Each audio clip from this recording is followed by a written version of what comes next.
Dmitri Fyodorovich Karamazov. You are accused of the murder of your father, Fiodor Karamazov, which took place last night at his estate in Smerdyakov. Landowner, a luxury unknown spun. Monster! The blood of the old man cries out against you. At night? Drunk, With a licentious form. covered in the blood of his father. Parricide. I plead guilty to drunkenness and depravity, to idleness and debauchery, but of the murder of the old man, my enemy and father, I am not guilty. Of robbing him, I am not guilty, nor I cannot be. But Dmitry Karamazov is a scoundrel, but he is not a thief. Where is she? Brenda, for Christ's sake, tell me where she is! I don't know, Dmitry Fyodorovich. You may have killed me, but I can't tell you. You went after yourself that one ago. She came back! I swear she did. I'm lying! Terror, I know where she is. Mitya! Russia! My life, my blood, my holy one! It's my fault. He did it through me. I tortured him and drove him to it. And tortured that poor old man that's dead too in my wickedness. It's my fault. Mine.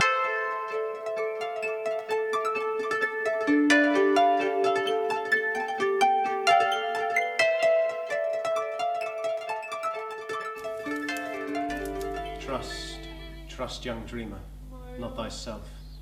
Fear inspiration like the plague. 'Tis thy sick soul's fevered ague, fretting of a captive mind. A drop of brandy for medicinal purposes. You must have some too. I've had enough, and so have you. Boring little bastard, what's the matter with you now? Give it a rest. Oh, we shall have quiet. Silence for my son. Clear off, Jesuits. Clear off, Jew sweets. Little yids, yidikins and yidlits, lots of big yids, be off with that. And you, Smerdyakov, I'll send you that gold piece I promised you, but for now, fuck off. That rascal won't leave us alone. Why is he so fascinated by you? I've no He idea. hangs on your every word. Smerdyakov, you little shite, what am I paying you for? To stand guard who'll powder your ass. You can't bear me, you know. Nor anyone else. Worse still, with Alyosha, he despises Alyosha. But he ain't a gossip, he don't steal, and he makes capital fish pasties too. Did I tell you of the time when I dropped all those roubles on the floor and he found and returned them to me? Repeatedly. His mother was a stinker. Lizavieta. Shh! All those innocent little eyes slashed my soul like a razor. But idiots are people too, you know, and possess a certain piquancy. Oh, here he is! Alyosha, my darling boy, join us! Sit down. I won't offer you brandy, for I know you're fasting, but would you like some anyway? Thank you, no. Oh, well, if you won't have it, we will.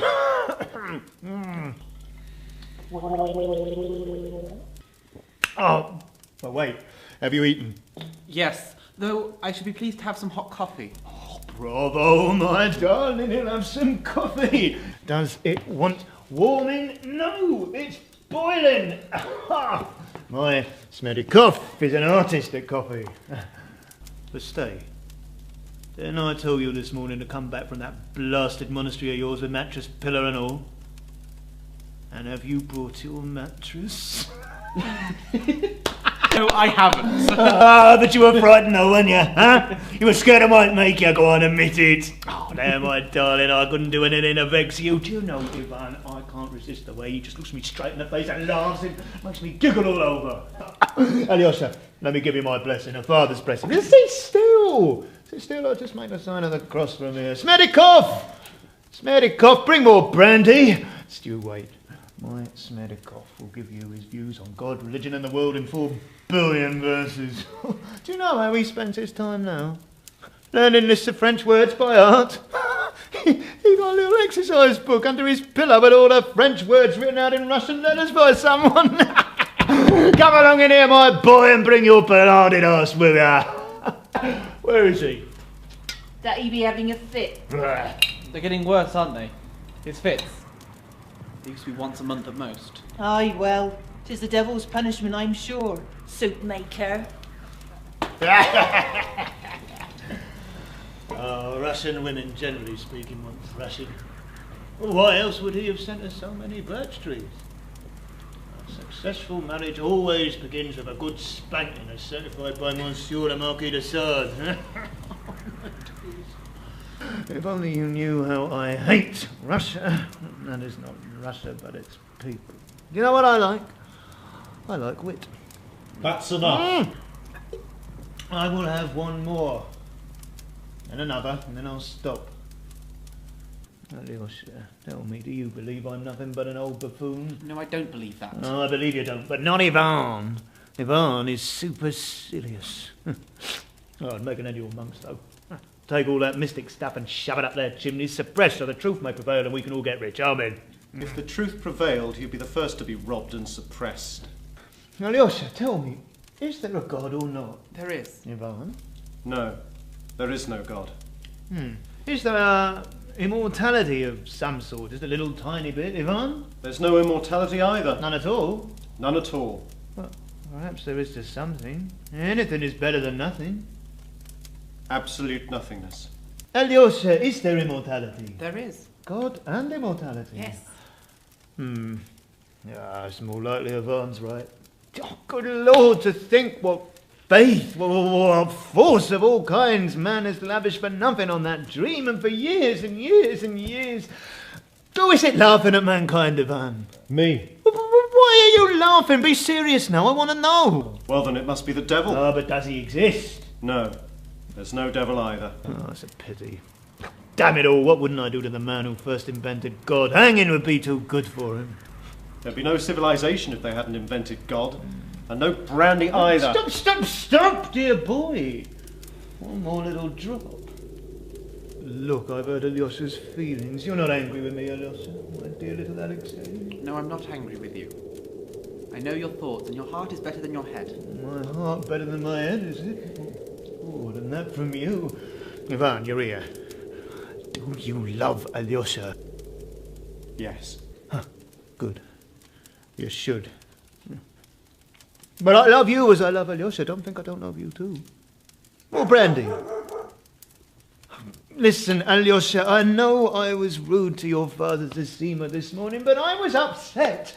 Damn Dmitry Fyodorovich, for high heaven, he drove me to it. But we shan't speak of him just now. You know he wants money from me for her.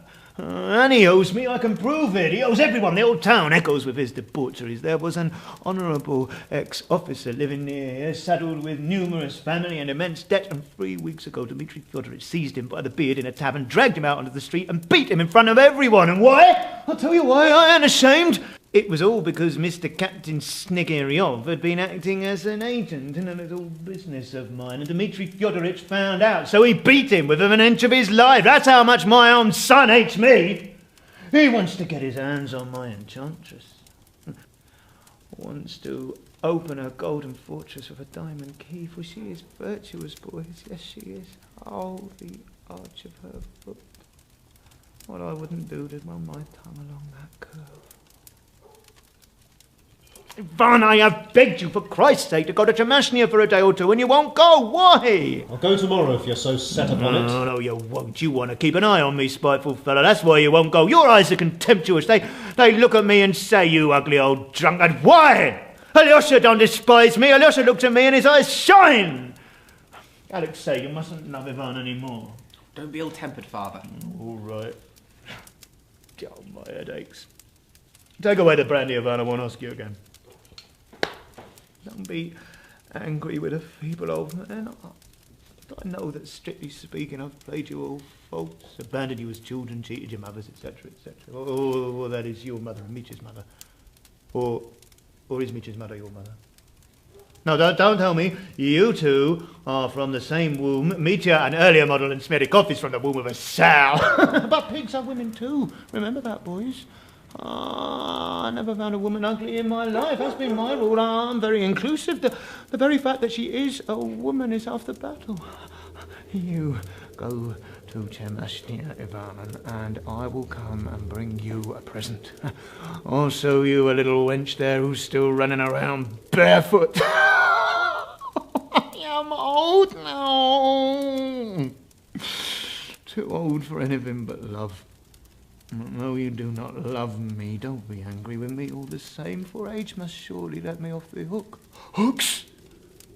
That reminds me, Alyosha, tell me, where did they get the hooks? Who? The devils, to drag you down to hell. What are they made of? Did they fortune? Have they ever found you? There are no hooks in hell. Oh, how do you know there are no hooks, darling?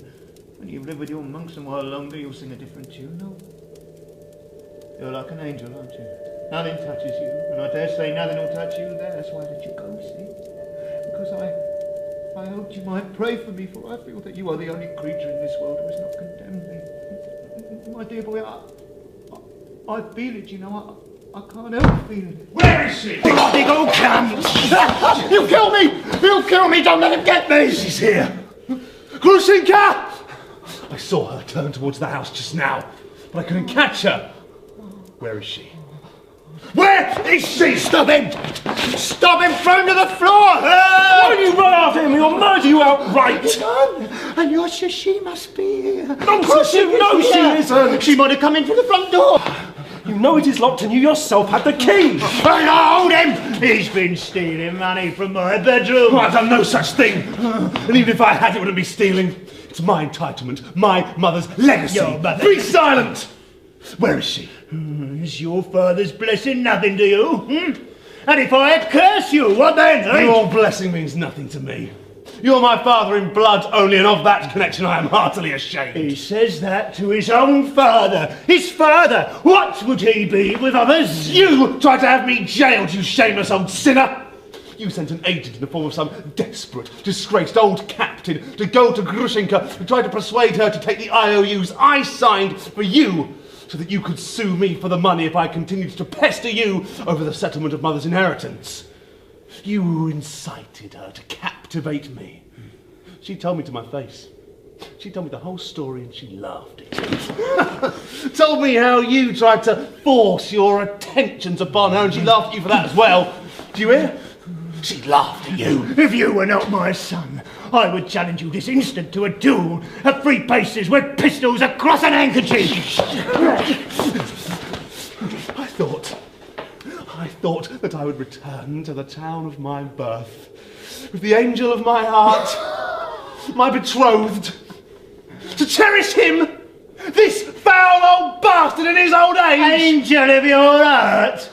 This honourable woman of whom you speak is jilted by you, hypocrite! There's no more Katerina... Don't say her name. Katerina... There's no more catty cat for you! You, my son, have abandoned your art to the enchantress, my enchantress. And yet I am not allowed to speak her name, this discarded chattel, this paragon of bitter virtue, this poor little orphan girl whom you have compromised for fear of offending you. Isn't that true? You have defiled her name, you! Katerina Ivanovna! Katerina Ivanovna! Why is such a man alive?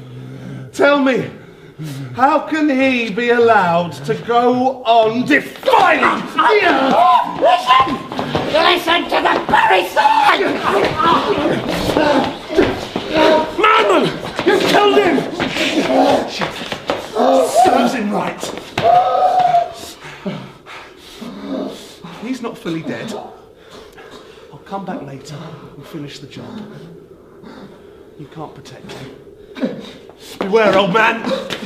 Beware your dream. For I too have a dream and mine takes precedent over yours. She's not here, you old lunatic. Here, he's fainting. Water! A towel! Parricide! Alyosha, you are the only one I'm not afraid of.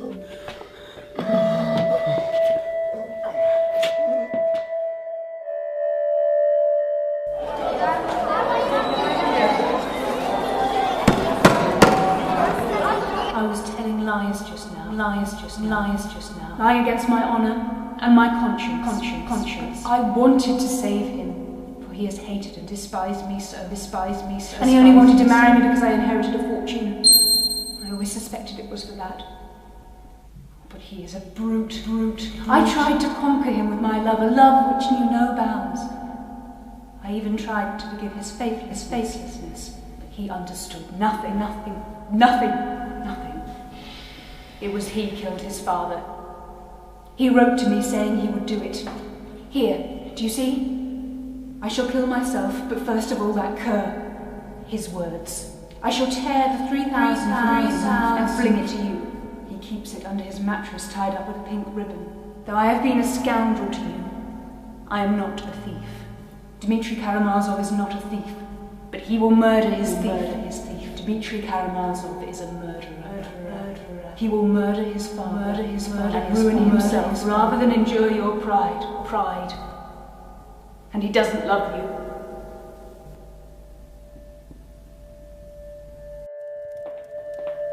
Your money or your life! Dmitry, go away at once! Alyosha! You almost killed him, and now you're making jokes. Forgive me my foolery. Listen, did you see Grushenka just now or not? I know you'll tell me the truth. I swear, she's not been here, and no one's expecting her. I saw her. What silly tricks the mind plays. Mitya. I could take you in my arms, Alyosha, and press you against my chest until I crushed you in the whole world in reality. Can you take that in? I love no one but you. You and my one enchantress, who I have fallen plummeted in love with to my ruin. And I am a Karamazov.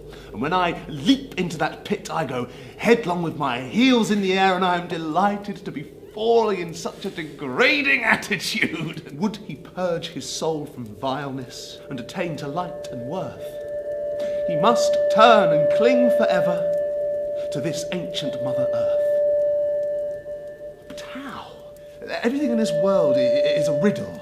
And when I sink into that vile pit of degradation, and it's always happening, well, I can't help but to let out a hymn of praise. Let me be vile, let me be base, only let me kiss the hem of that shroud which veils my Lord, and feel the joy without which one cannot be. There is no living without joy, brother, and I am an insect of sensual lust. All we Karamazovs are, and, saint as you may seem, that insect lives in you too, ready to stir up a tempest of lust in your blood. You're blushing, why? What you say is true. Oh, is it? The ladder's the same. I'm on the bottom rung and you're above. But it's the same. Absolutely the same. Anyone who's on the bottom rung is bound to go to the top one. One ought not to get on at all. Anyone who can help it had better not. Can you help it? I think not.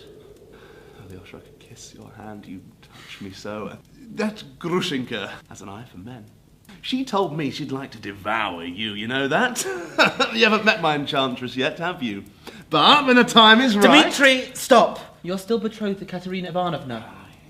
Yes, I am. Solemnly and formally betrothed in Moscow with great ceremony. She wrung out of me a great promise to reform, and, well, I made that promise, and now... What? She proposed to me, did you know that? Not that I was innocent in the affair, far from it. And, well, Ivan knows everything. He knew long before you did, but Ivan's a tomb. Ivan's a tomb? Oh, you know it. Do you remember that promise you made? That you would go to Katerina Ivanovna and tell her that I shall never see her again, and that I bow to her. Do you remember that, those exact words? I will go, Mitya. I gave you my word, but what if... If there is an if, it will be murder. I cannot endure it. Brother, what are you saying? I don't know. Perhaps I shan't kill, perhaps I shall. I hate his ugly throat, his nose, his eyes, his shameless snigger. I feel physically repulsed by him, and I'm afraid it's too much for me. I'm afraid I won't be able to take it. Where are you going? To Grushenka? I'll go, Mitya. I have faith that God will order things for the best, and nothing awful will happen.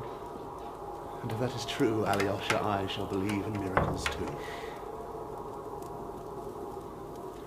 Ivan's a tomb. How is he? Snoring his head off. No permanent damage so far as I can tell. Thank heavens. But if I hadn't pulled him off, perhaps he would have murdered him. It wouldn't take much to do for old Aesop, would it? God forbid. Why should he forbid it? One vile reptile would devour the other. Serve them both right, too. I've never been able to understand how it's possible to love one's neighbour.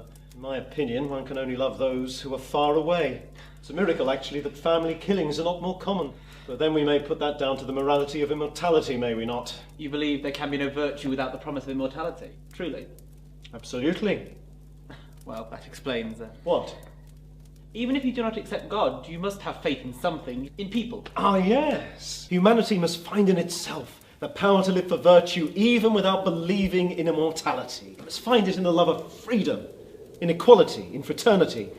If only all the narcissists would make room. Do you know, I've been thinking lately that if I didn't believe in life, if I lost all faith in love, was convinced that everything was a disorderly, damnable, devil-ridden mess, I should still want to live. And having once tasted of the cup, I would not turn away till I had drained it. I may not believe in the order of the universe, yet I love the sticky bud leaves when they open in spring. I love the blue of the sky. I love certain people, sometimes without knowing why. It isn't God I don't accept, Alyosha. It's just his ticket I most respectfully return to him. How do you think this horror will end between Father and Dmitry? Perhaps in nothing. It may fizzle out. Oh, that woman is a fiend. In any case, we must keep the old man indoors and not let Dmitry in the house. I do not believe any man has the right to look at another and decide whether he's worthy to live. We all have the right to wish. But not for another man's death. Why not? Why lie to oneself? Since all men live so, and perhaps cannot help it. Do you think me capable of murdering old Aesop? Of shedding his blood? What? The thought never crossed my mind. And I don't think Dimitri's capable of it either. Thanks. If only for that. Be assured I will always defend him. But as for my own wishes, well, I reserve myself full latitude in the case. Stay here, Alyosha. Go for a turn in the yard. My head's begun to ache.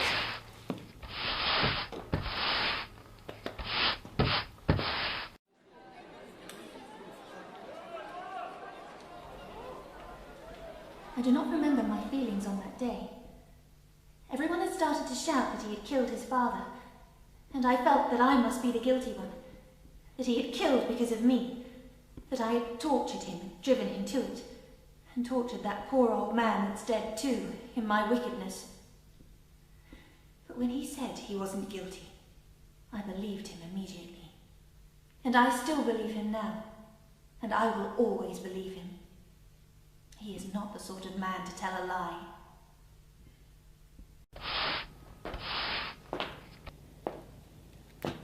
Do you want me, Smerdyakov? If it so pleases you. Master Kingdon was up here not 10 minutes ago asking for you. You're wanted back at the monastery. Did he say why? The elderly Zosimo... Elder Zosima? Yes, what of him? Has been taking a turn for the worse, so to speak. Thank you, I'll go to see him at once. Are you feeling better? Oh, it was just a small fit this time, sir. But I feel certain I shall have a long fit tomorrow. I thought you couldn't tell with epilepsy when the next fit was coming. Well, that's just so. You can't tell beforehand. Once I had one lasted 3 days. I fell down from the garret that time. For 3 days I couldn't come back to my senses. I might have died. I might fall from the garret again tomorrow or down the cellar steps. I have to go into the cellar every day, you know. Yes, I know. I'm sorry to hear that. Is it true that your father and Dmitry Fyodorovich had one of their bust-ups in front of your elder this morning? And your elder bowed down to Dmitry Fyodorovich, right down low, and tapped the ground with his forehead too? It is. Why do you suppose he did that, young master? I've no idea. Holy mummery, I thinks it. He's a keen nose, your elder. He sniffed a crime. This house stinks of it. What do you mean? I reckon Father Zosimo flopped down to be ready for what may turn up, so to speak. If anything happens later on, something like, oh, I don't know, let's say murder, it'll be, oh, the holy man foresaw it, though it's a poor sort of prophecy, flopping like that. But it was symbolic, they'll say. An allegory. He'll be remembered to his glory. He predicted the crime and marked the criminal. But then that's always the way with these crazy fanatics. They cross themselves in the tavern and throw stones at the temple like your elder.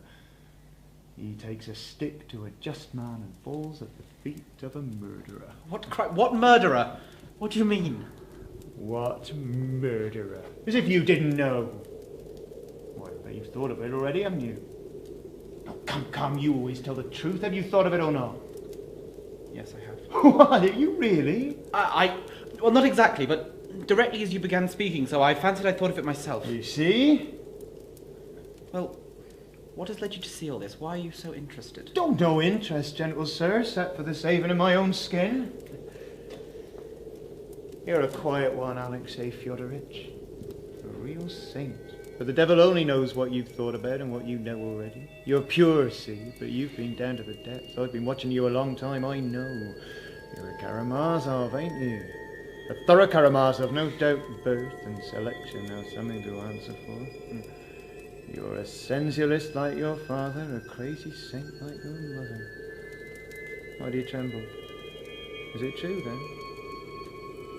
Do you know?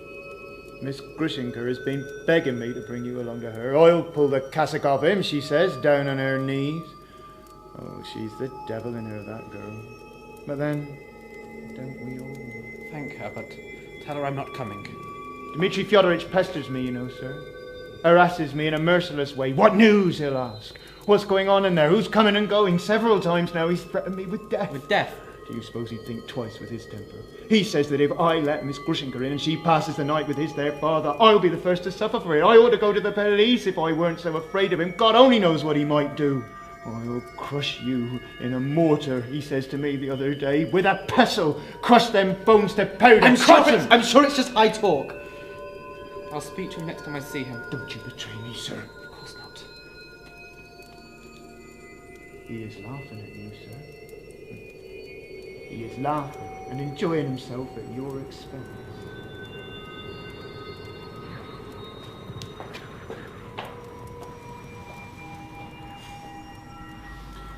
Not guilty. Of the blood of my father, I am not guilty. I wanted to kill him, but I am not guilty. Not I. Grusha! Oh, my life, my blood, my holy one. This will refresh you. Calm down. Don't be frightened. Distrust the apparition. Distrust the worthless lying crowds. Delirium. Take a drink of water. I've taken one, gentlemen, I have taken one.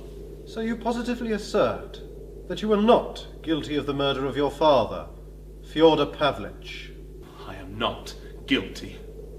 I am guilty of the blood of another old man, but not of my father's. I killed a poor old man. I didn't mean to. He was in my way. I pushed him down and there was blood everywhere and I tried to stop it with my handkerchief. But it is a hard thing to answer for that blood with another blood. A terrible blood of which I am not guilty. You trouble yourself unnecessarily on account of the old manservant Grigory Vasilyevich. Know that he is alive, has recovered consciousness, and will, It appears, in spite of the grievous beating you gave him, most certainly remain alive. Alive? So he is alive? Oh, thank you, Lord. This great miracle which you have worked for me, a sinner and an evildoer, in answer to my prayer. But you see, from this same Grigory Vasilyevich we have obtained such significant testimony. Gentlemen, concerning leave me alone, gentlemen. Just 1 second, please. Let me see her. that is on no account possible. Gentlemen, what a pity. I only want to see her for an instant, just to tell her that it has all been washed away, that blood which sucked at my heart, that I'm no longer a murderer now. And my gentlemen, she is my bride. Oh, gentlemen, thank you. You have resurrected me in an instant. That old man who bore me in his arms, who washed me in his trough, who when I was a child of 3 years old, abandoned by everyone, was my kindred father. You'd better have another drink of water. Who did kill my father? Not me, then, and could have. Ivan? You accuse your own brother. Oh, of course not. Of course he could not have done it. Yet he must be cursing his nature. Or to see preference given by the woman he loves to a monster like me, who cannot restrain his debaucheries and with his intellect. To see me preferred and he rejected. And why? Because some woman would rather sacrifice her whole life, her future, on some overstrained sense of gratitude, if that's even the word? Hardly. Ivan Fyodorovich Karamazov was in Moscow at the time of the murder, as may be testified by a multitude of witnesses. So, we shall for the moment put down that you categorically reject the accusation that has been brought against you. I give my full consent. You may put it like this. He is guilty of violent and disorderly conduct, of inflicting grievous bodily harm upon a poor old manservant, and that I am guilty within myself, within the depths of my heart, but we need not put that down. But of the murder of my father, I am not guilty. That is an outrageous claim, and I will prove that, and you will be persuaded in an instant. You will laugh, gentlemen. You will roar with laughter at your own suspicion.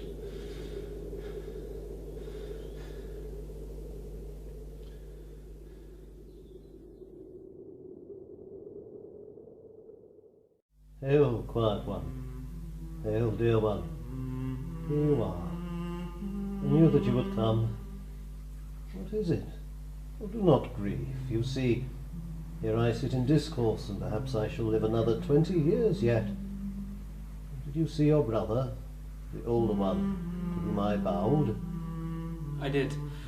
There was another incident at my father's house. Something terrible presented itself to me as I looked at him, as though the whole of his destiny were expressed in his gaze. His eyes bore a certain expression, so that in my heart for an instant I sensed horror what that man is preparing for himself, what he will suffer.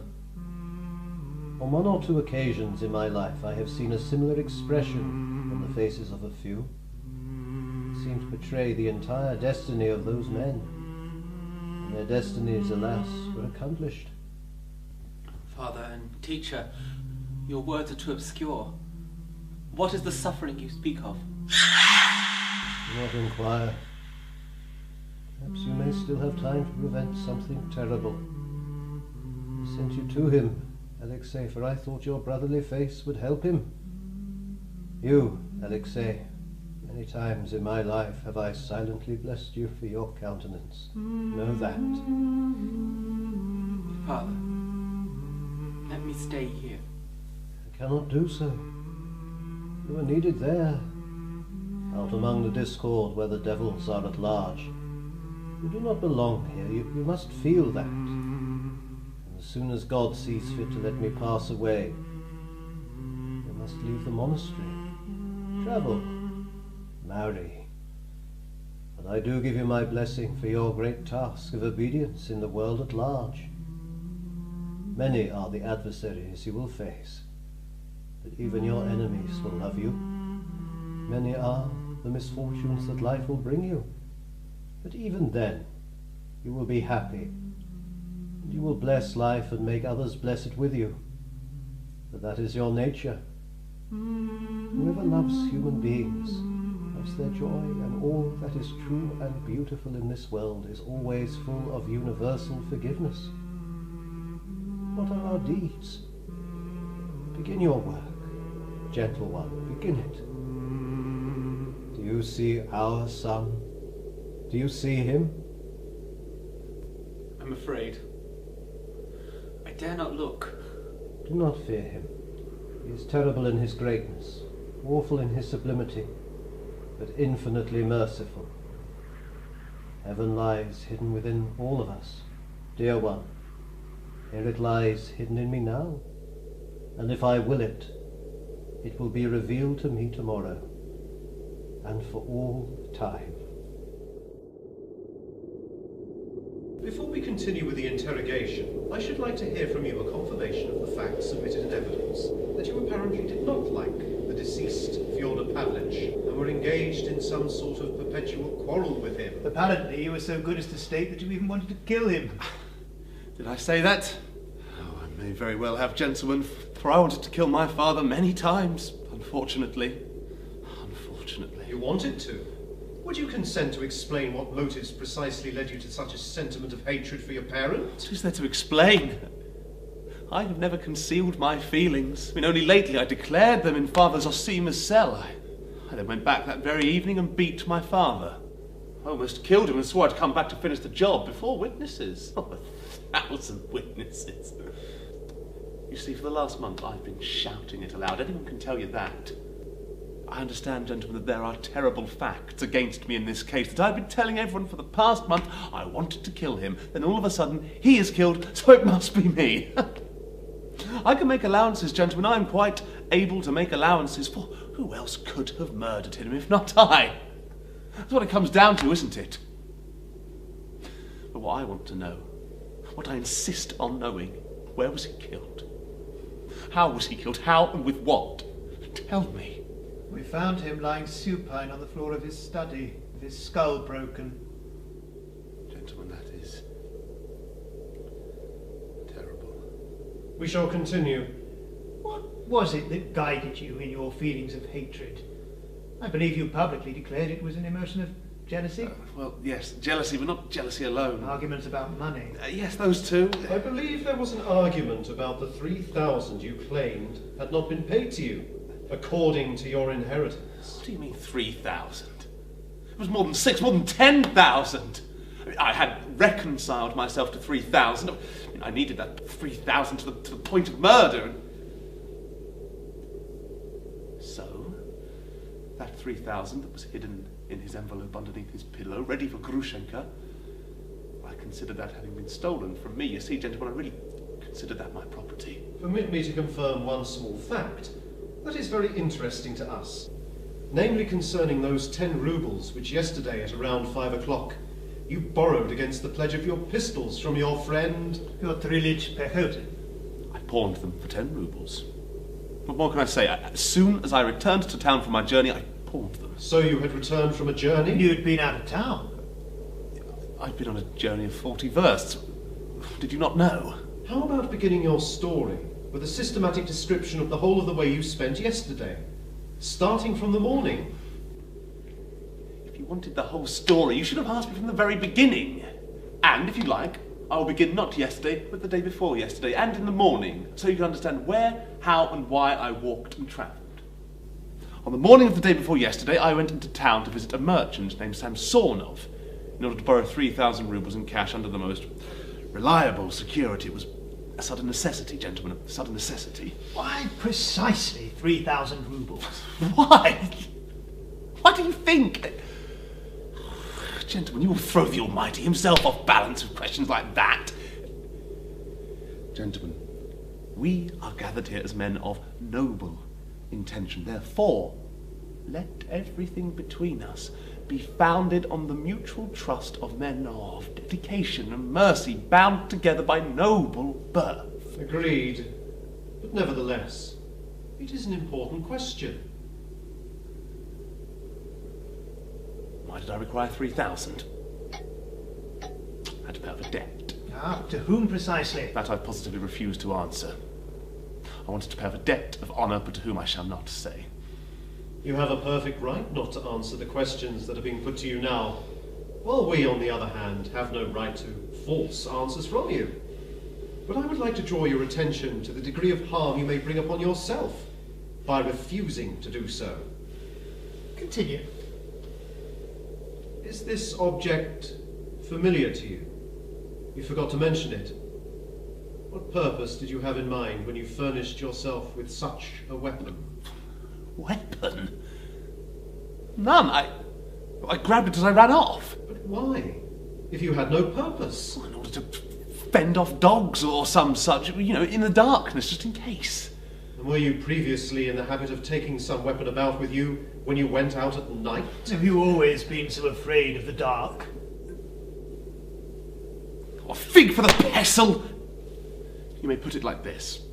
I, Dmitry Fyodorovich, took the pestle in order to kill my father with a blow to the head. Satisfied now, gentlemen? Have you got that out of your system? I bashed him on the temple and opened up his skull. At any rate, that's your version of it. Oh, for pity's sake. Our version of it? Wow. And what is your version? I punish myself for the whole of my life. For the whole of my life I punish. Thank God you have come at last. I have come. He sent me. He sent you. It is just as I thought. Now you will finally tell me the truth, will you not? What would he have you say to me? He told me to bow to you and say that he would never come again, but to bow to you. Bow to me. Those are the words he used, you're sure? Yes, precisely those. Stay. Did he say anything to you about the money? The 3,000 roubles I asked him to send to my sister. The money never arrived. You know. Yes, of course. I telegraphed to Moscow long ago to inquire. So you suspected him? It was a test. No. My only object in all this is that he should know to whom to turn. Who was his real friend? He went to that woman. So? He will not marry her. Such a passion cannot last forever in a Karamazov. He may marry her. He will not, I tell you. That girl is an angel. Do you know that? Do you? She's the most fantastic of fantastical creatures. Bewitching. But I know too how kind, firm and noble she is. You don't believe me. Grushenka, my angel, come in to us. This is Alyosha. He knows all about our affairs. Show yourself to him. I was just waiting behind the screen for you to call me. This is the first time we've met, Alexei Fyodorich. I wanted to meet her, to see her, and she came to me at my first request, flew to me like an angel of goodness and brought me tranquility and joy. You did not disdain me, sweet and worthy young lady. Charmer, enchantress, how could I possibly disdain you? Here, I must kiss your lower lip. It looks as though it was swollen, and now it will be more so, and more, and more. Look how she laughs, Alexei Fyodorich. Isn't she lovely? You make too much of me, dear young lady. Perhaps I am not worthy of your kindness. Not worthy. We're very fanciful, Alexei Fyodorich. Very self-willed, and the proudest of the proud in our own little heart. But we have been unfortunate. There was a man, 5 years ago, an officer. We loved him, sacrificed everything for him. But he forgot us and took a wife. Now, he is a widower. He has written. He is coming here, and you know what? We've loved none but him all this time. Now Grushenka will be happy again. These past 5 years she's been wretched. But who can reproach her? Who boast of her favour? None but that bedridden old merchant, and he's more like a father, a protector to her. You defend me very kindly, dear young lady, and with such determined haste. Defend you? How could I possibly dare? Grushenka, my angel, give me your hand. Look at this charming, small hand, Alexei Fyodorich. Look at it. It has brought me happiness, and I'm going to kiss it inside and out. Here, here, here. You won't make me blush, dear young lady, kissing my hand like that before Alexei Fyodorich. You think I mean to make you blush? Ah, my dear, how little you understand me. Yes, and you too perhaps quite misunderstand me. You see, I ensnared poor Dmitry Fyodorich because I knew I could, for my own amusement. But now you will save him, won't you? You gave me your word. You will explain to him that you have long loved another man who now offers you marriage. I don't think so. But you promised. Oh no, I promised nothing. Ah, you see at once, dear young lady, what a wilful wretch I am. If I want to do a thing, I do it. If I don't, I won't. I might have made you some little promise a while ago, But now I think I may prefer Mitya after all.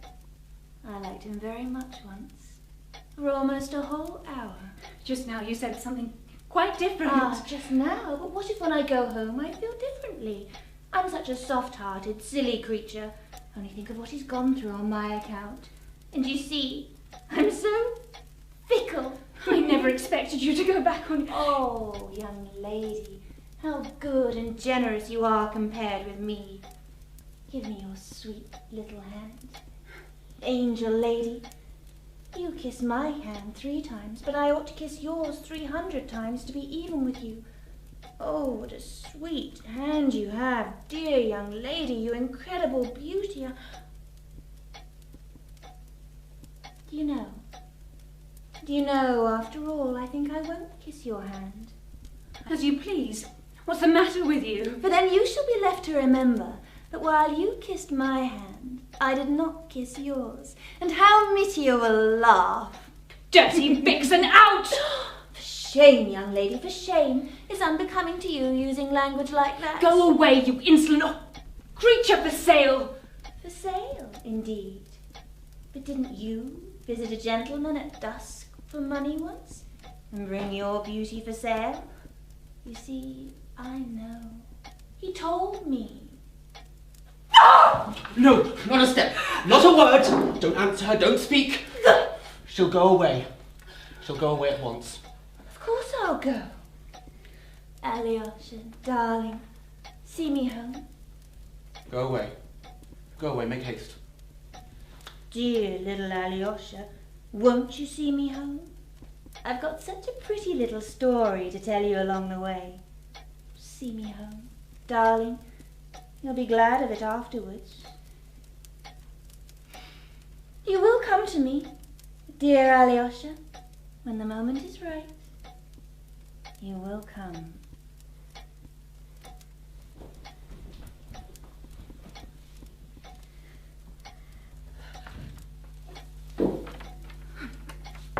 She's a tigress. Why did you hold me, Alexei Fyodorovich? I'd have beaten her blue. She ought to be flogged in public on a scaffold. But my God, he,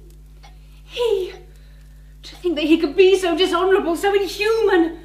Why, he told that creature what happened that fateful day, accursed day.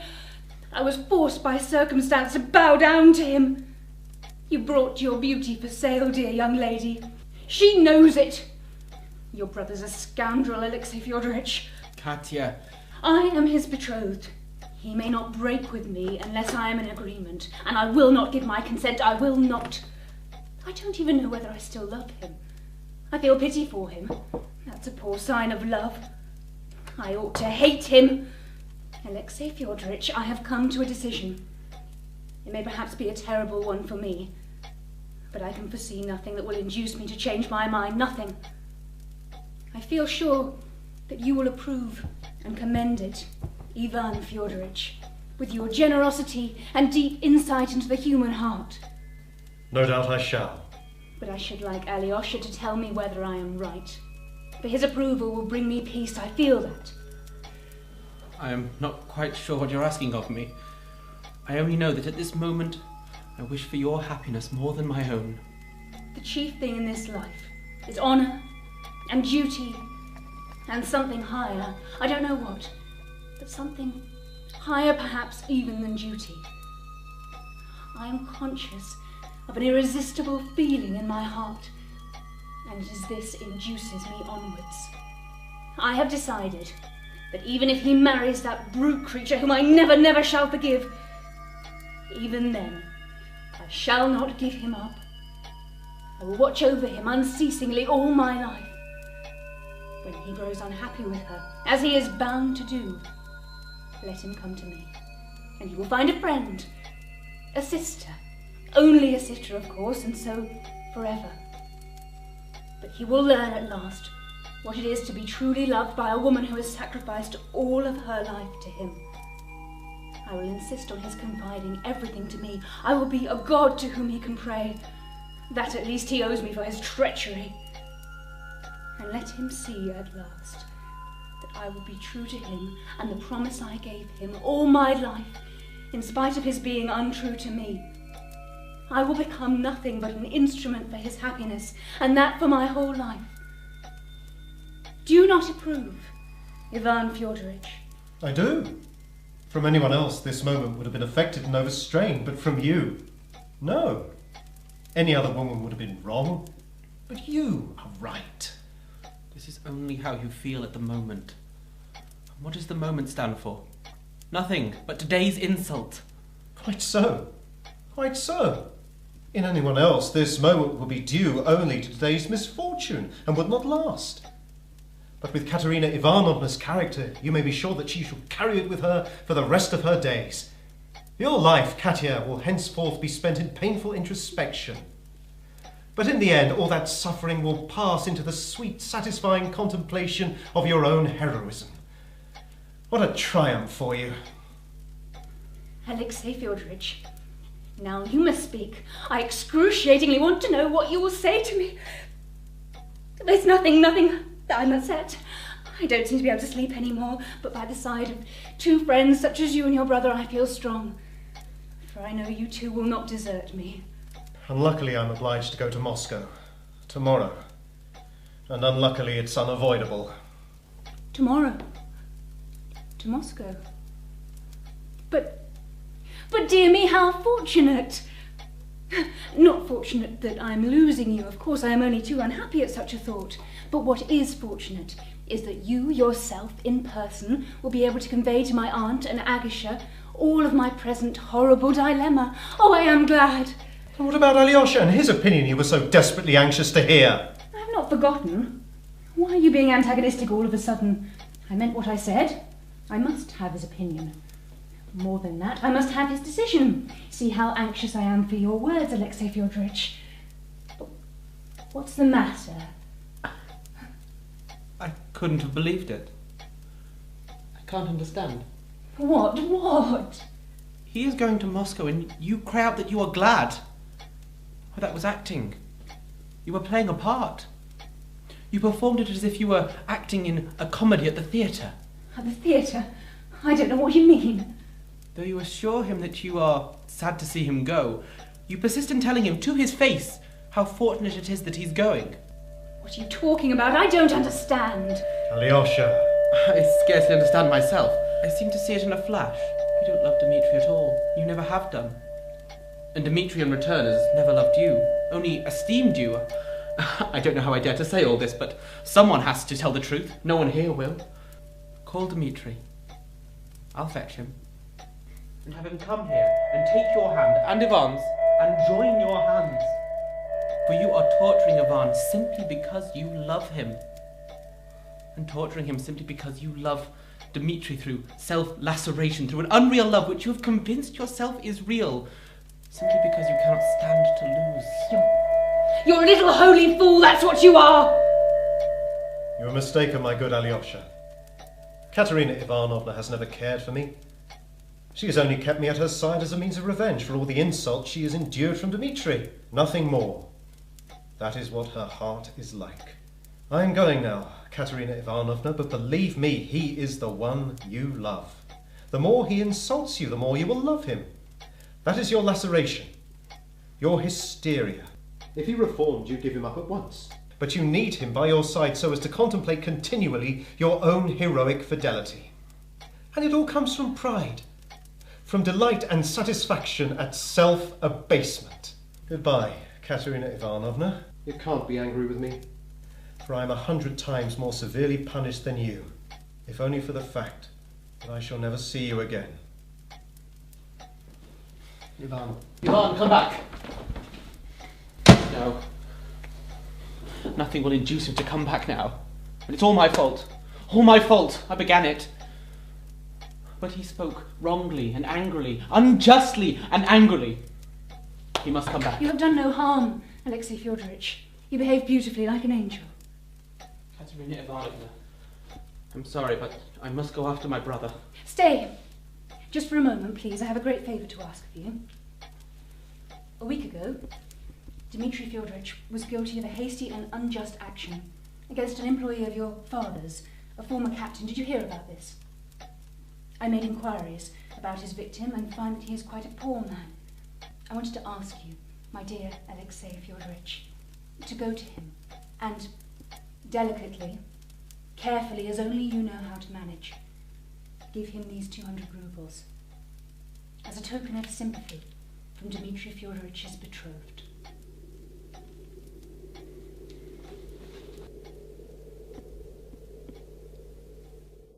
So, let me get this straight. The day before yesterday, you applied for a loan with Kuzma Samsonov, who refused and advised you to travel 40, was it? Yes, 40 versts. Thank you. To see Nigavi, who had no money to lend, being an alcoholic wastrel. You returned here the next afternoon and pawned your pistols, then went to Madame Kukhlakova as a last resort to beg her to lend you 3,000 rubles, but she turned you down too.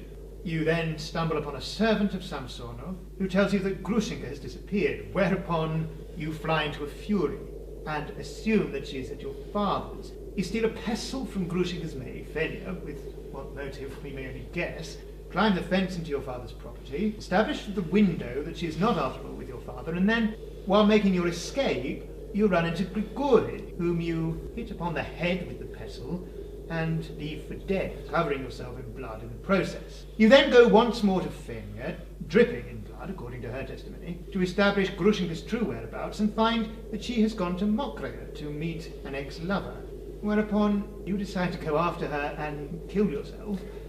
But on the way, you divert to Pyotr Ilyitch's residence, where he helps you wash the blood off, returns your pistols to you, and accompanies you to Plotnikov's shop, where you spend an immense amount of money that you had suddenly acquired. From where precisely? And in the meantime, between your clobbering Grigory and running back to Fenya, someone else, you would have us believe, stole into your father's room and hit him on the head instead. Gentlemen, are you laughing at me? What makes you think that? You don't believe a word I've said. I understand, gentlemen, but we have come to the vital point. The old man lying on the floor, his skull open, and I, after having dramatically described how I wanted to kill him, and how I snatched the pestle, I suddenly changed my mind and ran from the window. A romance. Poetry. Why should you believe a fellow at his word? In your state of mind and with your temper, how do you expect us to believe that you didn't take advantage of the opportunity to kill your father? Because there was no need, gentlemen, no need. Grushenka wasn't there. Whether my mother prayed to God or an angel kissed me at that instant, I don't know. But the devil was conquered. At that moment I ran from the window towards the fence. This alarmed my father, and for the first time he saw me, and he sprang from the window. I remember that clearly, and I then ran across the garden towards the fence, and there Grigory caught me. But your father's dead, Dmitri Fyodorovich, and you were clearly on the property at the time of the murder, with both weapon and motive, and then in town afterwards, covered in blood, and with spending money to boot. I believe you think I'm a very different man to the one that I am. It is a noble man who speaks to you, a person of the noblest sort, and one above all, and do not lose sight of this, a man who has committed a huge number of villainous acts in his lifetime, and yet who remains a noble creature. This is it that has tormented me my entire life, gentlemen. I'm a martyr to nobility, a seeker with a lamp, and yet I commit nothing but base acts. I found my father's countenance dishonourable, his boasting and flouting of every sacred thing. But now that he is dead, I think otherwise. You feel remorse? No, not remorse. I'm not a good man, gentlemen. I've never been loved. Except by her. I was unfaithful to Katya. I was inhuman and dishonourable in regards to her. But I've come to love another. A woman who you may well despise, but who I cannot possibly abandon, not possibly. Speak with more clarity, Karamazov. Tell us of the 3,000 rubles. Karamazov? Dmitri Fyodorovich Karamazov? What is that stone in your ring? My ring? Yes, the one on your middle finger with the veins. What stone's that? That's a smoky topaz. Would you like to look at it? I'll take it off if you like. No, don't take it off. There's no need. Damn it, gentlemen, you've sullied my heart. You expect me to be open with such scoffers whilst you rummage around in my soul. You men that believe nothing, see nothing, blind moles and scoffers. And to think that I would admit one more nasty thing, one more disgrace to save me from your accusations. Better to be considered a murderer than for it to be justifiable to her that I betrayed her, that I stole her money. Better Siberia. The man who opened that door to my father, the man who went through that door, he killed him. Who is he? I've been racking my brains, but I can't think who it is, and all I know, it was not Dmitry Karamazov, and that's all I know, and that's enough. Enough! Leave me alone! Punish me, exile me, just don't bother me, gentlemen. Call your witnesses. Did your brother tell you that he intended to kill your father? He did not tell me so directly. How then did he tell you indirectly? He spoke to me once of his hatred for our father, and his fear that at some extreme moment, at some moment of fury, he might possibly murder him. And you believed him?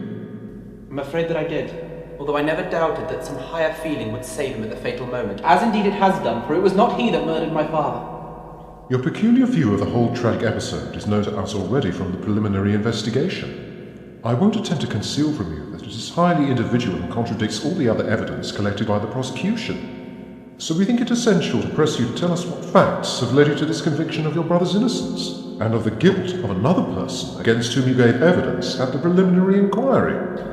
I answered only the questions asked of me. I made no accusation of Smerdyakov.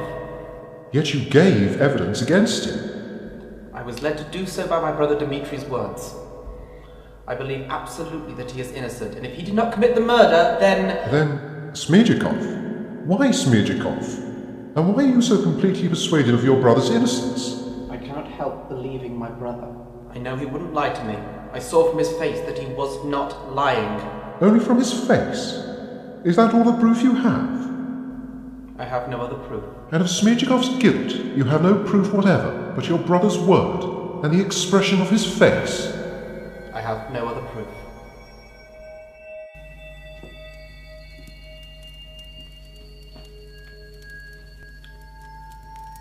Do you have a headache?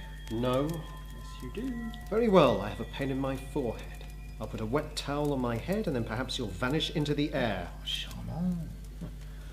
Well, I must choose to be flattered you treat me with such familiarity, poor relation that I am. What are you speaking French words for all of a sudden? So as to improve my education in the vain hope that I might someday have the chance to go to that happy part of Europe. Is my father asleep, or has he waked? His Honour is still asleep. You don't look at all well this afternoon, sir, if you'll pardon my saying so. I know you went to the doctor yesterday. What did he say? None of your business. Very well. That's fair. That's fair. Mind you, just the season for rheumaticism. Fool. You were clever anyway.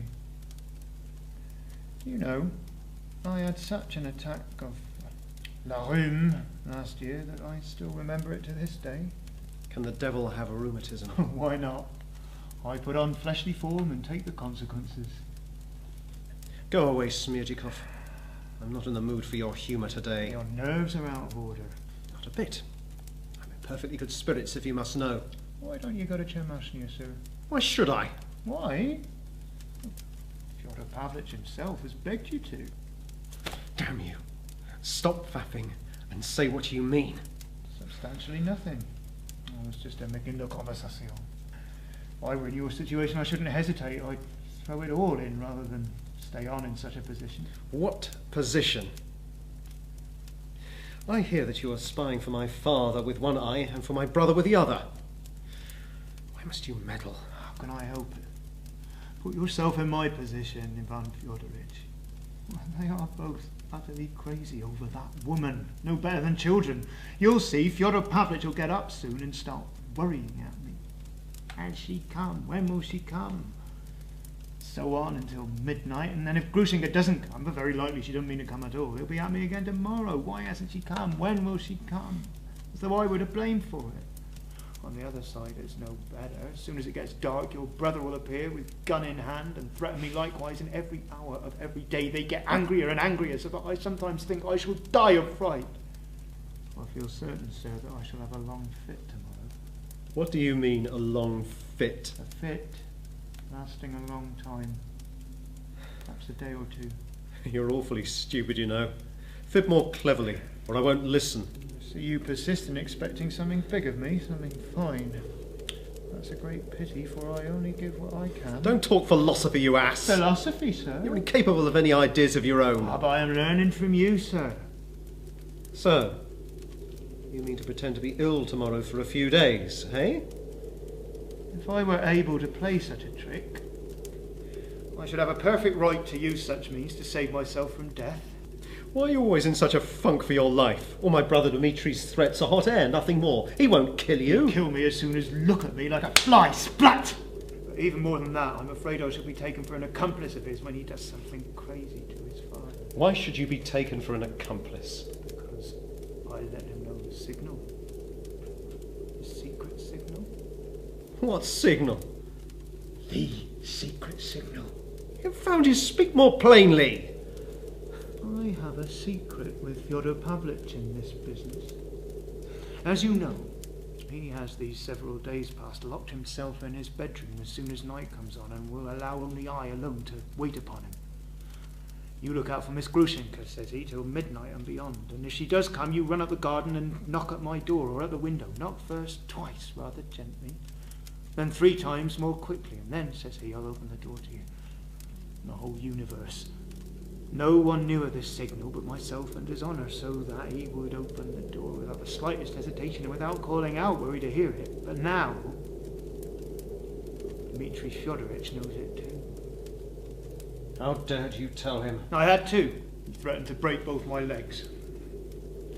If you think he will make use of that signal and try to get in, you mustn't let him then. You must look out. And if I should be laid up with a fit. Damn you, how can you be so sure you're going to have a fit? I have a presentiment.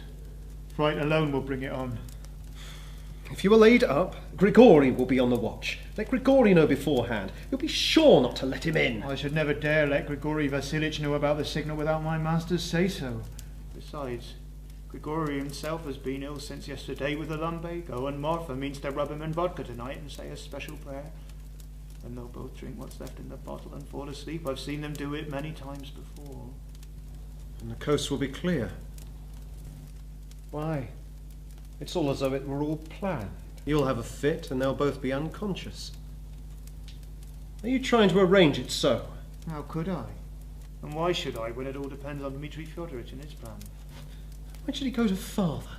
Especially on the sly. If, as you say yourself, Grushenka won't come. Why should Dmitry break in on him if she doesn't come? You know yourself why he'll come. Because he's in a rage like yesterday. He'll storm in and search the house from head to foot to see if she's hiding anywhere, such being his unstable state of mind. He's well aware, too, that Fyodor Pavlich has in his possession a big envelope, tied up with pink ribbon and sealed thrice for luck. And on that envelope is written, "To my angel Grushenka, my little chicken." He added that part later. If she will come. And in this envelope is? 3,000 rubles. A princely and provocative sum. Imagine what Dmitry Fyodorovich might do. Nonsense! Dmitry wouldn't steal money or kill my father to do it, if that's what you're suggesting. You might have gone for him yesterday on account of Grushenka, like the wild, frantic savage he is. But he won't steal.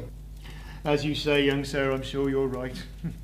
But then, consider, if your father died now, there's at least 40,000 to go to each of you. Very likely more. But if Fyodor Pavlich, my lord and master, were to marry Miss Grushenka, well, she would certainly have all his capital made over to her directly after the wedding, for she's plenty of sense.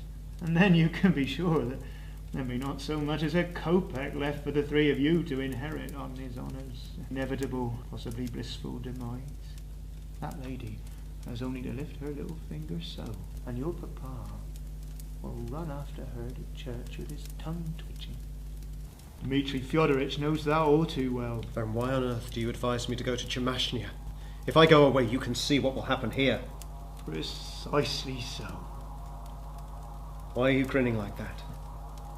What do you mean by precisely so? You know why I smile. You know. You're a clever man. Am I? Well, you seem to me a perfect idiot. And an awful scoundrel too. A scoundrel? Why, sir, that's hardly fair. I only spoke because I felt sorry for you. Sorry? I told you to go away. I said you were to leave me. No, you didn't mean it, sir. I knew that. Hold your tongue or I'll kill you! You'll kill me. Well, why not? I'm going away to Moscow tomorrow. If you care to know. Early tomorrow morning. That's all. That's the best thing you can do, sir. And you can always be telegraphed for from Moscow, should anything happen here. And couldn't I be sent for from Chemashnia too? If anything happened? Precisely so. Chemashnia it is. A good decision, sir. It's always worthwhile talking to a clever man.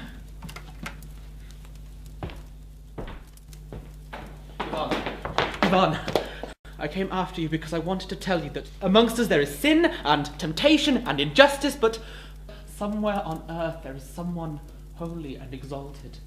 He has the truth. He knows the truth, so it is not dead upon this earth, and it will come to us one day too, and rule over us according to the promise. Really, Alexei Fyodorich, I can't endure prophets and epileptics. Messengers from God, and you know that only too well.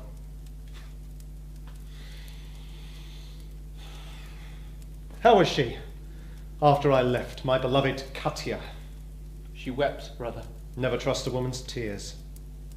Do you know, people sometimes talk about man's bestial cruelty, but I always think that is terribly unjust and offensive to the beasts.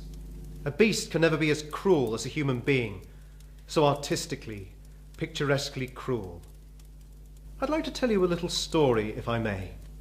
I'm sure to be keeping you from the monastery, from Father Zosima, but hear me out if you will. Of course. Well then, back at the start of the century, there was a certain general who lived on his estate of 2,000 souls. One day, a serf boy, a little lad of only 8 years old, threw a stone and accidentally bruised the leg of the general's favourite beagle. Now, when the general was informed of this offence, he ordered that the child be taken away from his mother and kept in the lockup overnight. At first light next morning, he organised a hunt. Out came this fine fellow in full dress uniform, mounted on his horse with all his dogs and huntsmen. Over 100 from what I hear. The child was brought out, shivering and out of his mind with terror, stripped naked and sent on his way. Run! Run! Shouted the huntsman, and the boy set off at a run. Tally-ho! Howled the general, and he unleashed on him a whole pack of borzoi hounds. He hunted him down in front of his mother, and the dogs tore the little boy to shreds.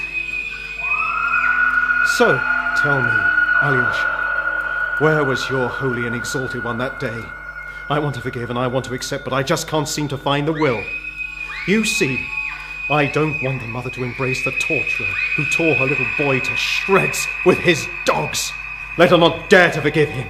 She has no right to forgive. We are all responsible, Alyosha, and we are all helpless in the midst of the wanton evil of such human beings. I cannot bear it. No truth, not even the whole truth, is worth the suffering of one single little child. All I want to do is hold out until I'm 30, and then dash the cup to the floor. You mean drown in depravity? Crush the life from your soul in corruption, is that it? Possibly. Or perhaps when I'm 30 I shall escape. But what of the sticky bud leaves?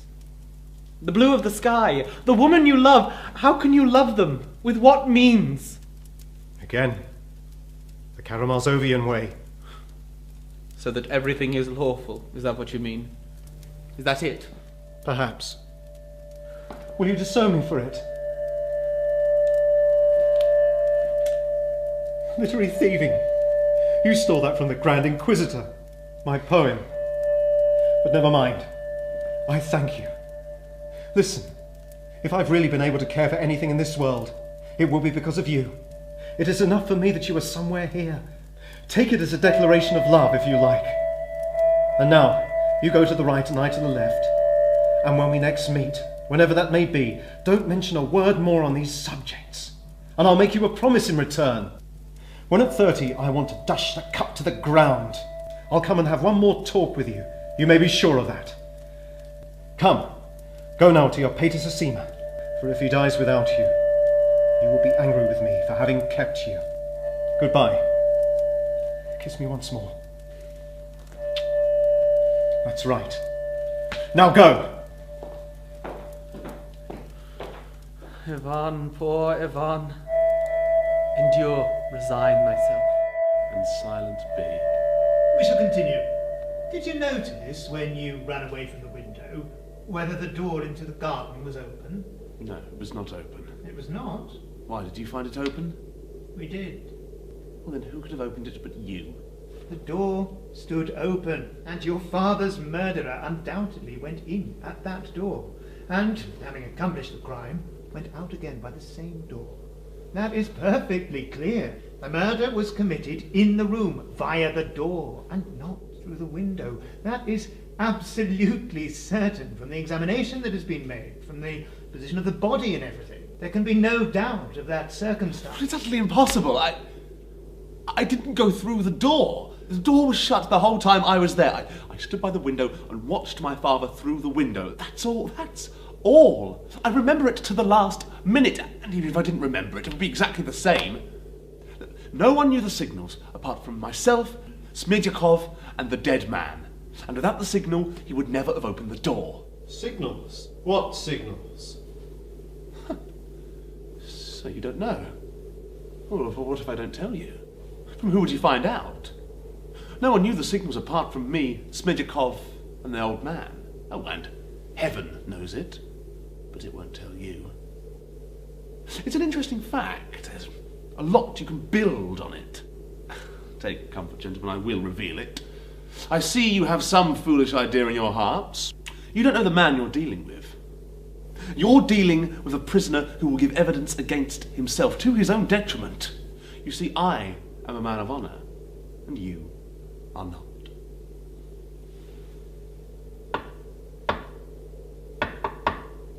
Then he would open the door. Now you can build your tower.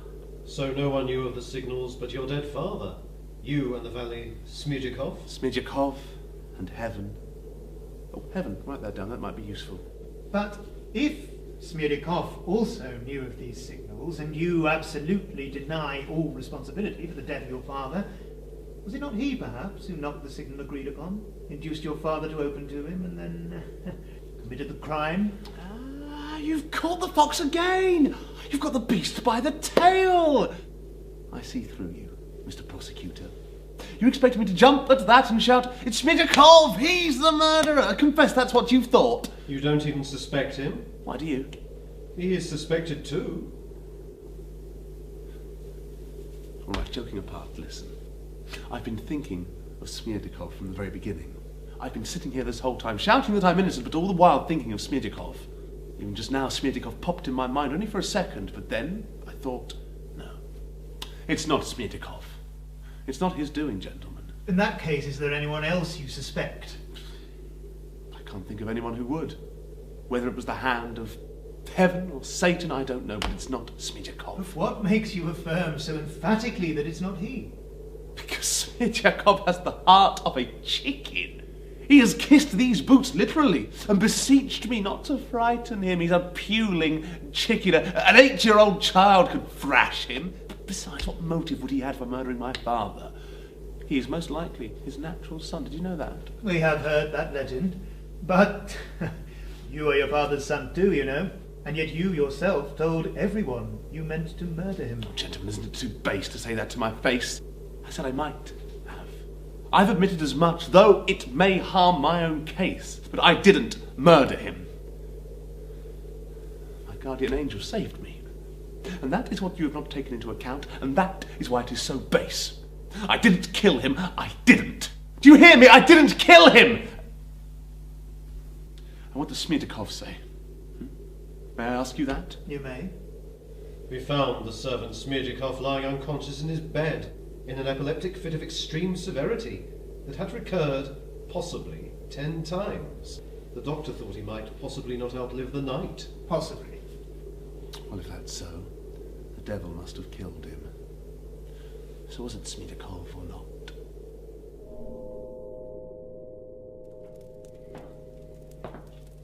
You here, young sir? Can you have come to this? What's the matter? Do you know your face has quite changed? There's none of your famous mildness to be seen in it. Are you angry with someone? Have they been ill-treated? Let me alone! So you can shout at people like other mortals. That is a come down from the angels. Oh, but I say, Elio, sir, can you really be so upset just because your old man has begun to stink? Poor old Father Zosima. The steamer! Oh, but you don't seriously believe he was going to work miracles? Oh, sir.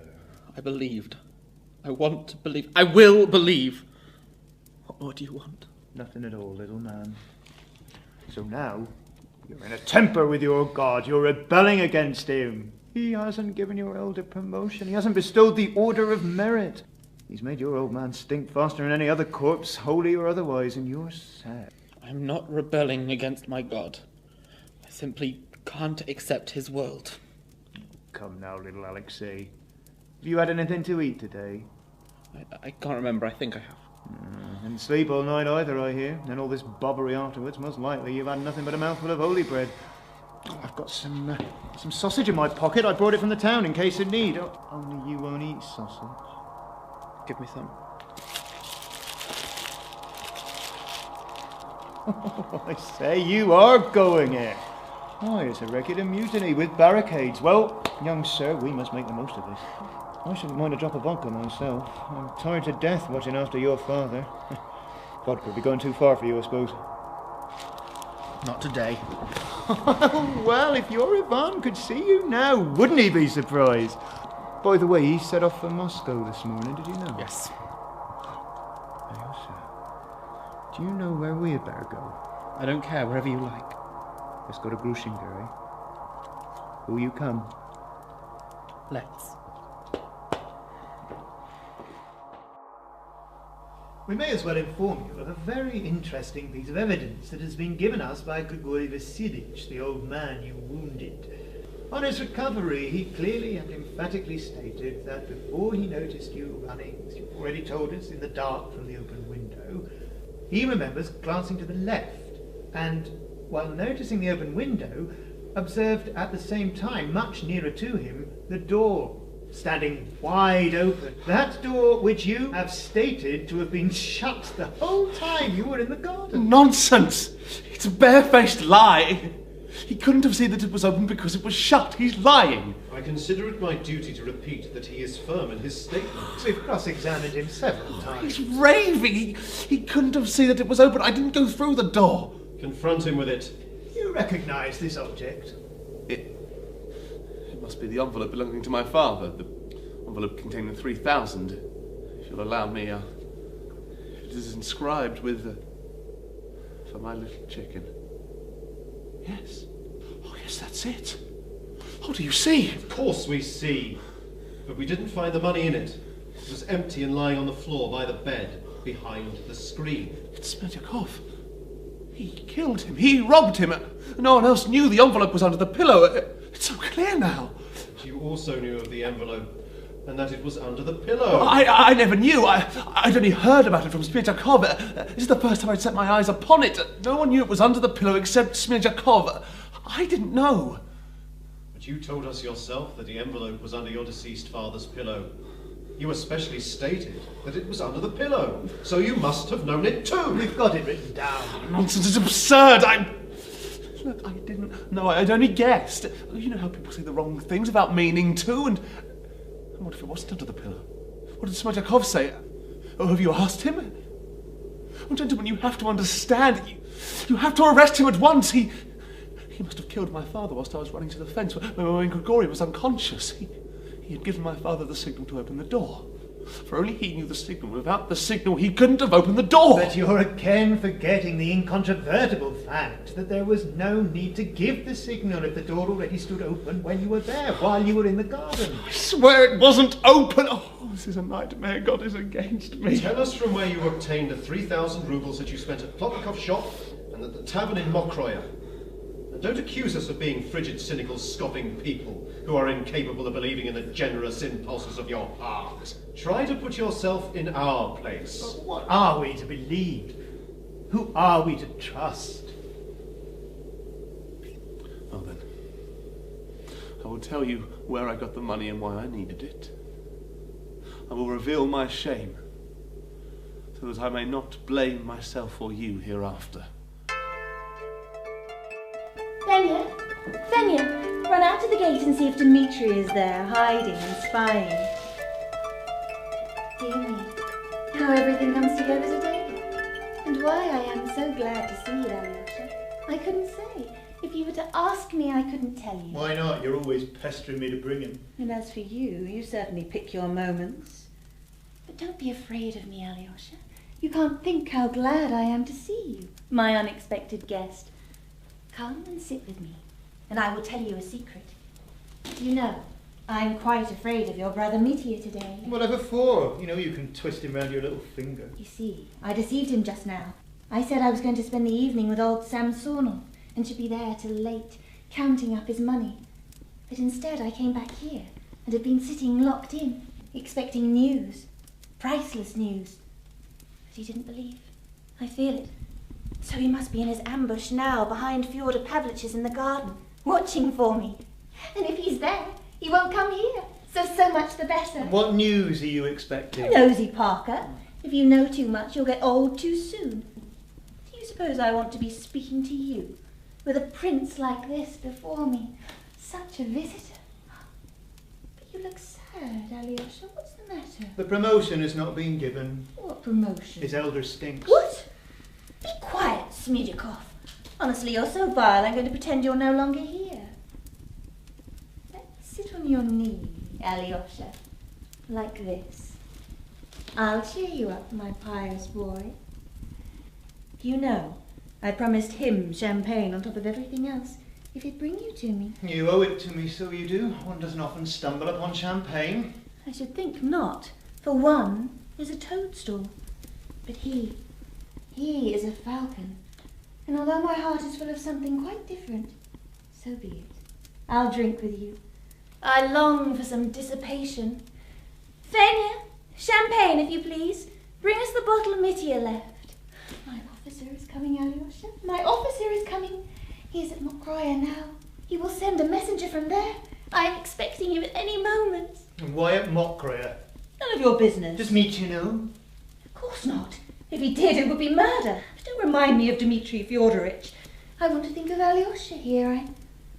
Oh, smile at me, dear. Cheer up and smile. At my foolishness. At my pleasure. Oh, he's smiling. He's smiling. And how kindly he looks at me. And you know, I've been afraid all this time that you were angry with me. Because of the day before yesterday. Because of that young lady. I was a cur. That's the truth. I don't expect you to understand, for you have no conscience. But I love this man with all my soul. And what about your officer and the priceless message from Mokroya? That's quite different. Well, that's a woman's way of looking at it. Don't you dare make me angry. I love Alyosha in a different way. It's true, I had sly designs on you before, for I'm a horrid, violent creature. But at other times I've looked upon you quite as my conscience. Mitya knows. I've talked to him about it. Mitya understands. Where's the champagne? Ah. Oh, the old woman's poured it out in the kitchen and the glasses are warm. Oh, well, here's to it anyway. Now, Alyosha, take a glass. Show what you can do. What do we drink to? Gates of Paradise? No, I'd better not. Well, you bragged. Well, if you won't, then neither will I. I really don't want any. What touching sentimentality. She was sitting on his knee too. He is rebelling against his God and ready to eat sausage and... How so? His elder died last night. Father Zosima, the saint. Father Zosima is dead. And now he's decomposing at an unprecedented rate and stinking the old monastery out. So God will not promote him, will he, young sir? Oh my God, I didn't know. What have I been doing sitting on his knee at a time like this? Smerdyakov, do not taunt me with having rebelled against my God. I do not want to feel angry with you, so you must be kinder too. I have lost a treasure such as you will never know. You had much better look at her. You see how she took pity on me just now. I came here seeking a wicked soul. I felt drawn to evil because I am base and evil myself. But instead I found a true sister. A treasure. A loving heart. Agrafena Alexandrovna, I speak of you. You who raised my soul from the depths. And she meant to get you in her clutches, don't you know? Hush! Both of you. Your words make me ashamed, for I am bad, not good. That's what I am. And you, Smerdyakov, are telling lies as usual. It's true, I had the low idea of trying to seduce you. But now you are lying. Now it's all different, and I don't want to hear another word from you. Oh, you're both crazy. You'll be crying in a minute. I shall begin to cry. I shall. He called me his sister, and I will never, ever forget that. Only let me tell you, Alyosha, though I am bad, I did give away an onion. Do you remember that old story? That fairy tale about the old woman and her onion? I'll tell it to you someday. You'll like it. It's about good deeds. Listen, I want to confess something to you, Alyosha. I was so anxious to get you here that I promised him 25 rubles if he would bring you to me. Here, Smerdyakov, take it. There's no fear of you refusing it, I know. Hardly I should refuse it. Fools are made for wise men's profit. Hush! Smerdyakov, how dare you be so familiar? You sit in that chair and be quiet. Alyosha, your face has haunted my heart. He despises me, I thought. He won't even look at me. And I wondered at myself for being so frightened of a boy. I'll get him in my clutches and laugh at him, I thought.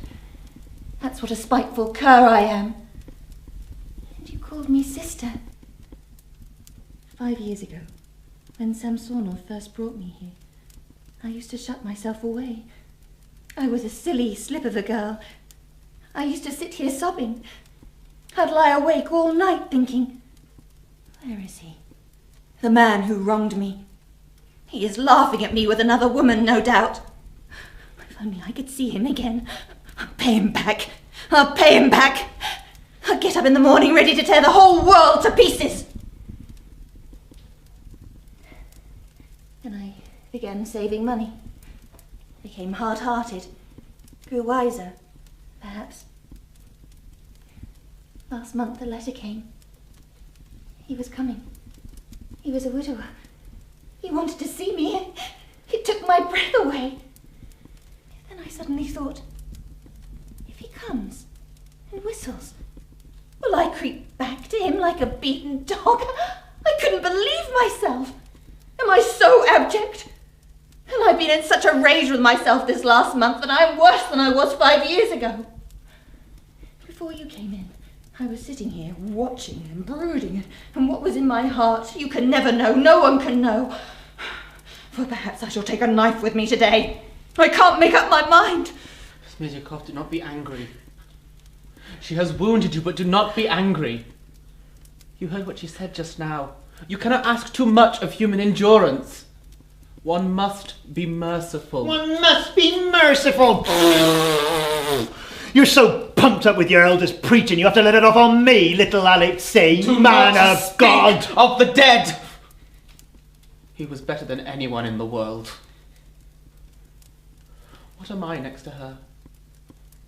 I came here seeking my ruin. I said to myself in my cowardliness, what does it matter? And she, after 5 years of torment, is willing to forget everything, is willing to forgive everything the moment anyone says a word from the heart to her. The man who wronged her has come back. He sends for her, and she hastens joyfully to meet him. And she won't take a knife with her. She won't. No, I am nothing like that. This has been a lesson to me. She is more loving than we. Do you fancy her or something? Let him alone, Smerdyakov. I was going to beg your pardon for being rude to you before. Now I don't want to. Alyosha, a cherub, he is not a person for you to speak to. Tell me, do I love him or not? The man who wronged me. Decide for me, Alyosha. Am I to forgive him or not? But you have forgiven him already. I'm not sure. Perhaps I haven't. Perhaps my heart is only getting ready to forgive. You see, Alyosha, I've come to love my tears these 5 years. Perhaps it is only my resentment that I love, not him. I shouldn't care to be in his shoes. Well, you won't, Smerdyakov. You will never be in his shoes. You will black my shoes, Smerdyakov. That's the place you are fit for. You could never get a woman like me. And he won't either, perhaps. As if I'd want such as you. Perhaps I shall see him and say, did you ever see me look like this before? He left me a thin, consumptive crybaby. I'll sit by him, fascinate him, work him up. Do you see what I am now? I'll say to him. Well, and that's enough for you, my dear sir. There's many a slip twixt the cup and the lip. I'm violent and resentful, Alyosha. If I choose, I won't go anywhere now to see anyone. If I choose. It's time we were off. Surely you don't want to leave, Alyosha? Well, he can hardly stay the night with you. Though, if he wants to, let him. I'll go alone. Hush! Evil tongue! And don't you dare start that trembling before me, for I don't believe a word of it. What has he said to you so special? I can't say, but it went straight to my heart. Oh, why didn't you come and see me before, you angel? I've been waiting my whole life for someone like you to come and save me. Someone who would really love me, and not only with a shameful love. Mistress, darling, the carriage from Mockery are for you. They're just putting on fresh horses. A letter. Here's the letter, mistress.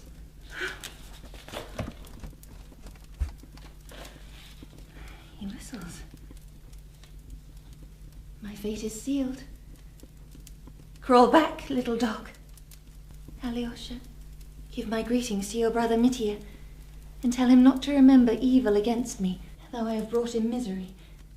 And tell him too, in my words, Grushenka has fallen to a scoundrel, and not to you, noble heart. And say too, that Grushenka loved him 1 short hour. Only 1 short hour she loved him. So let him remember that hour his whole life. Say, Grushenka tells him to.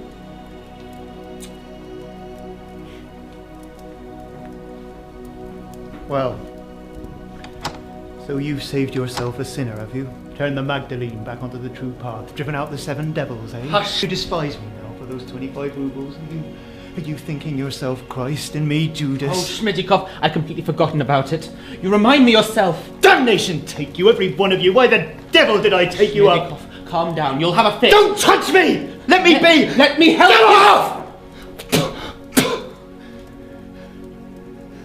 I'll find my own way. I don't want to know you from this time forward. Go alone. There's your room.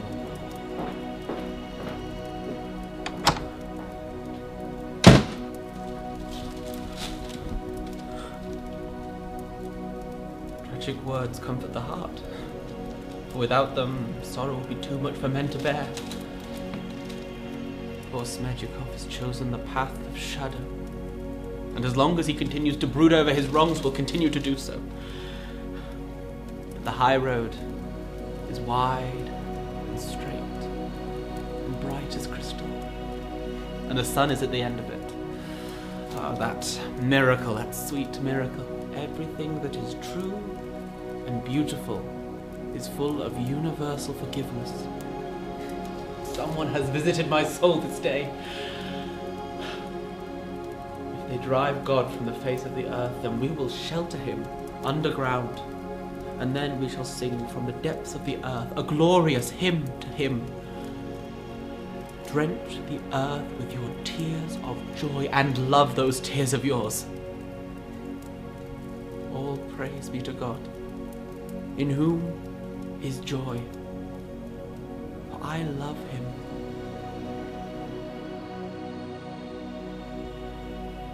Gentlemen, I want to make a full confession. That money was my own. What do you mean? At 5 o'clock on the same day, from your own confession? Damn 5 o'clock on the same day, and my own confession. That's nothing to do with it now. That money was mine.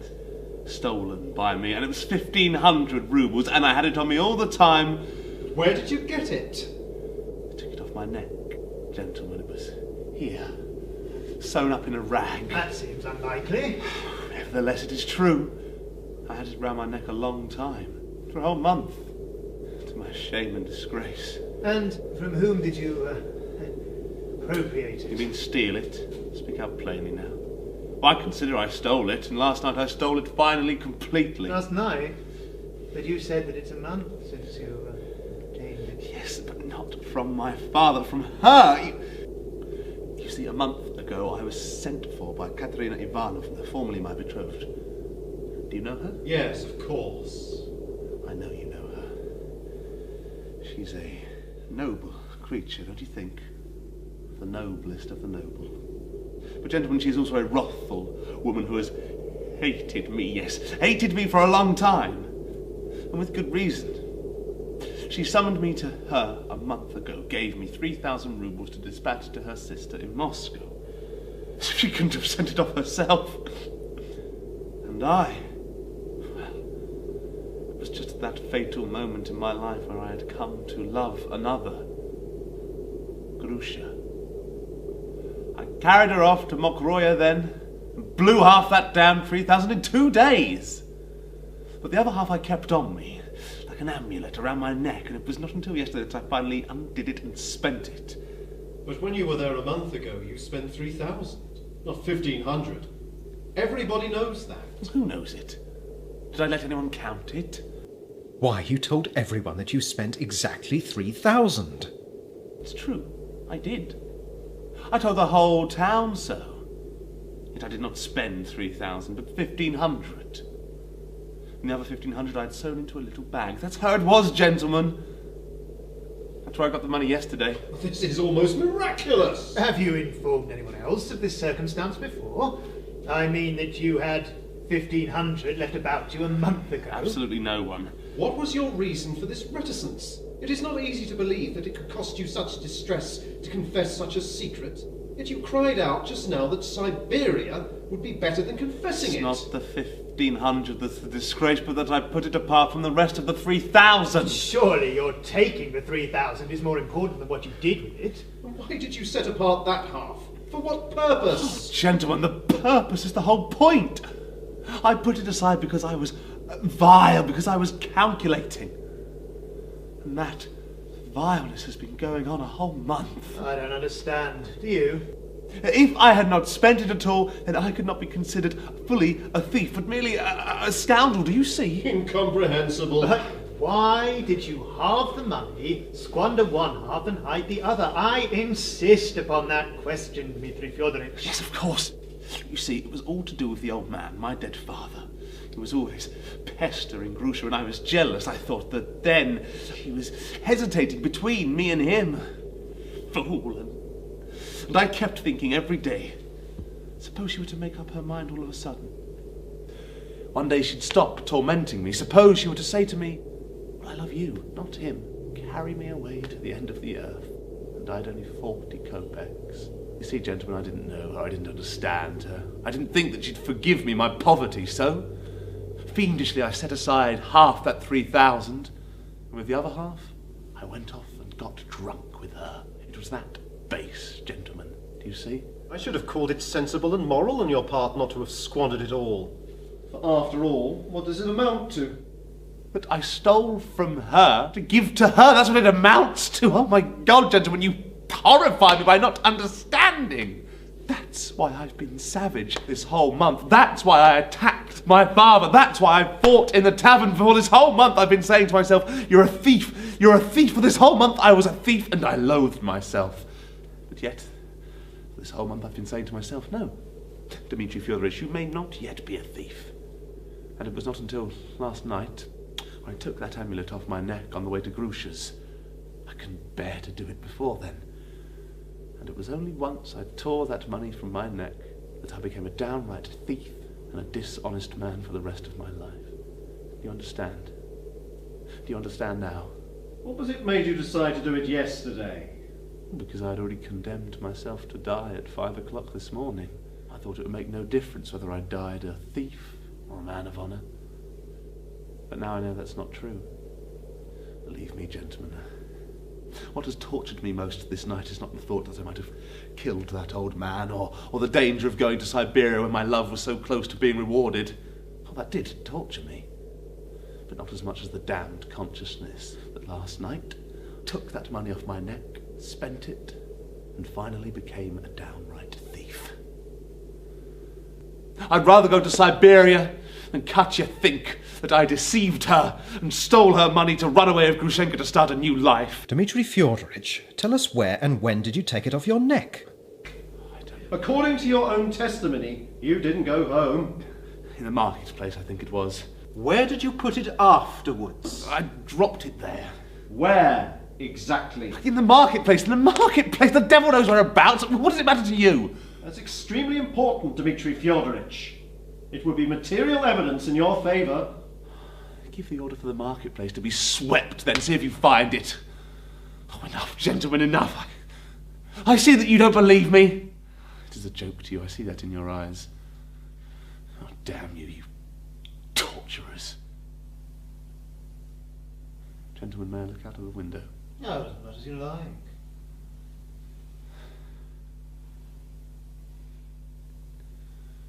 Gentlemen, I see that I am a lost man. But she need not be ruined with me. She was out of her mind last night when she was crying out, "It's all my fault." She has done nothing. Can't I? Won't you tell me what is to become of her? You can set your mind quite at rest on that score. We have so far no grounds for interfering with the lady in whom you are so interested. I trust that it may be the same in the later development of the case.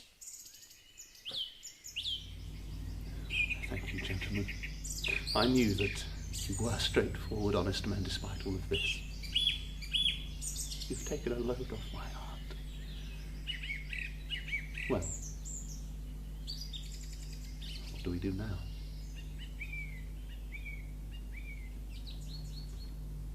He was an acquaintance. He came to see me as an acquaintance. And although I admit to finding him attractive, I never felt love for him, but won his heart and that of his old father's out of my own nasty spite. I knew they feuded over me, that there was jealous rivalry between them, but I had no thoughts for either of them at all this last month. I was expecting another man, a man who had wronged me, a man who, when I went to see him, I found I had no feeling for at all, that I had been mistaken all along. In fact, when Dmitry came to Mokroe, when he surprised me there, I found to my amazement that he was the one. But there's no need for you to inquire about that, nor for me to answer you, for that's my own affair. Monsieur, what is hell?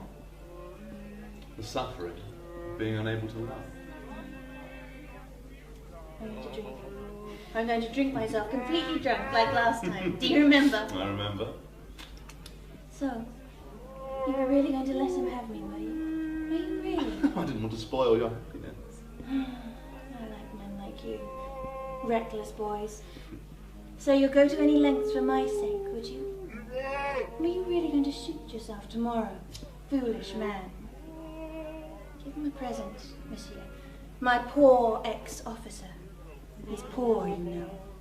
Ah, poor, the insulted. To her alone, my empress forever.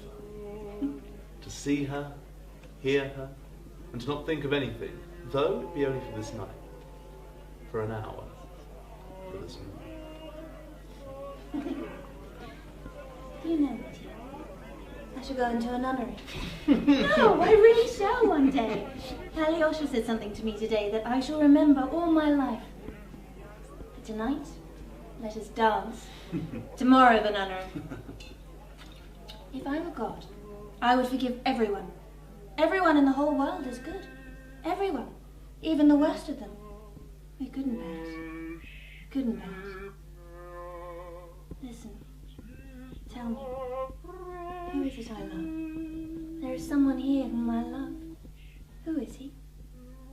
A certain falcon came in a little while ago, and my heart dropped. Fool, it whispered to me. Why, there is the one you love. When you came in, you filled everything with light. What is he afraid of? I thought.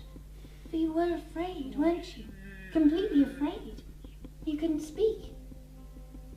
It's not them he's afraid of. It's me. Only me. Mitya, how could I have thought I loved another after you? Do you forgive me? Do you forgive me or not? Please, do you love me? And will you forgive me for tormenting you? I mean, I've worn you out with torment because of my spite. I purposely drove that old codger out of his mind through spite. Why do you not kiss me? Kiss me. Kiss me harder. There. Like that.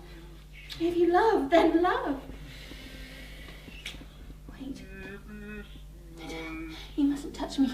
Not until I am yours. I have said that I am yours, but please, don't touch me. Not while he's still here. It's horrible here. I shall obey. I would never dream of... I adore you. Take me away. Far away. I don't want to be here. I'm going to drink more wine. I want to be drunk now. And I'm going to dance while I'm drunk. I want to. I want to. I know, though, you're a brute. You're generous. It must be honourable. It shall be honourable for the future. And let us be good and honest, not brutes, but good. Wait.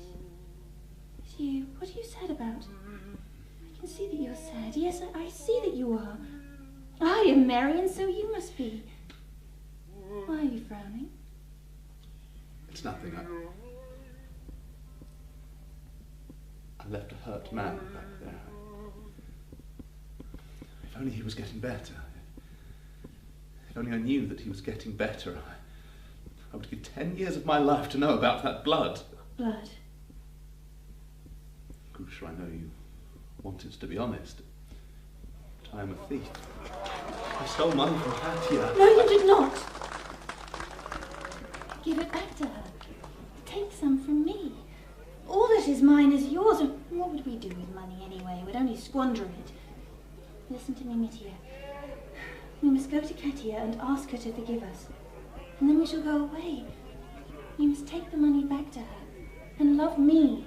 Not love her. Not love her anymore. For if you do, I'll strangle her. I will stab out both her eyes with a needle. I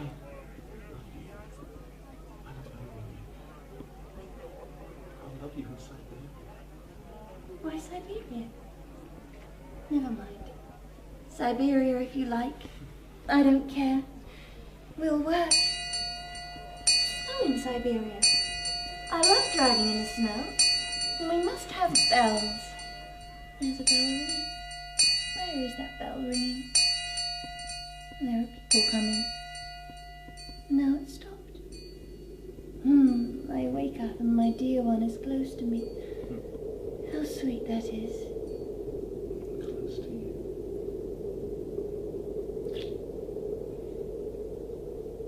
Mitya, who is that looking at us?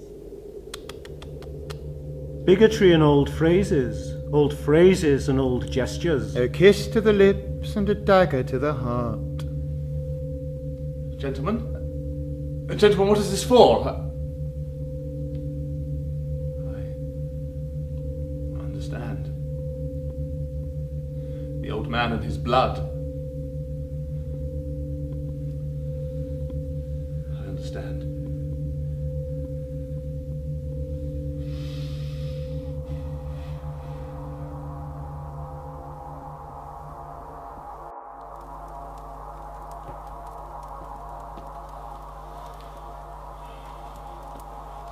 Can you talk to me?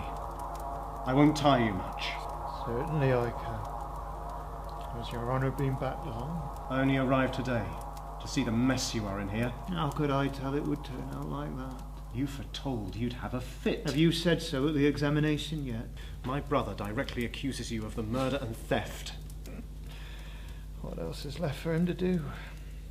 I shan't say anything of your being able to sham a fit, and I don't advise you to either. I quite understand. And if you don't speak of that, why, I shall say nothing of that little conversation of ours before you went away. What do you mean? I promise not to tell the authorities that you, knowing beforehand of the possible murder of your own parent, left him to his fate. What?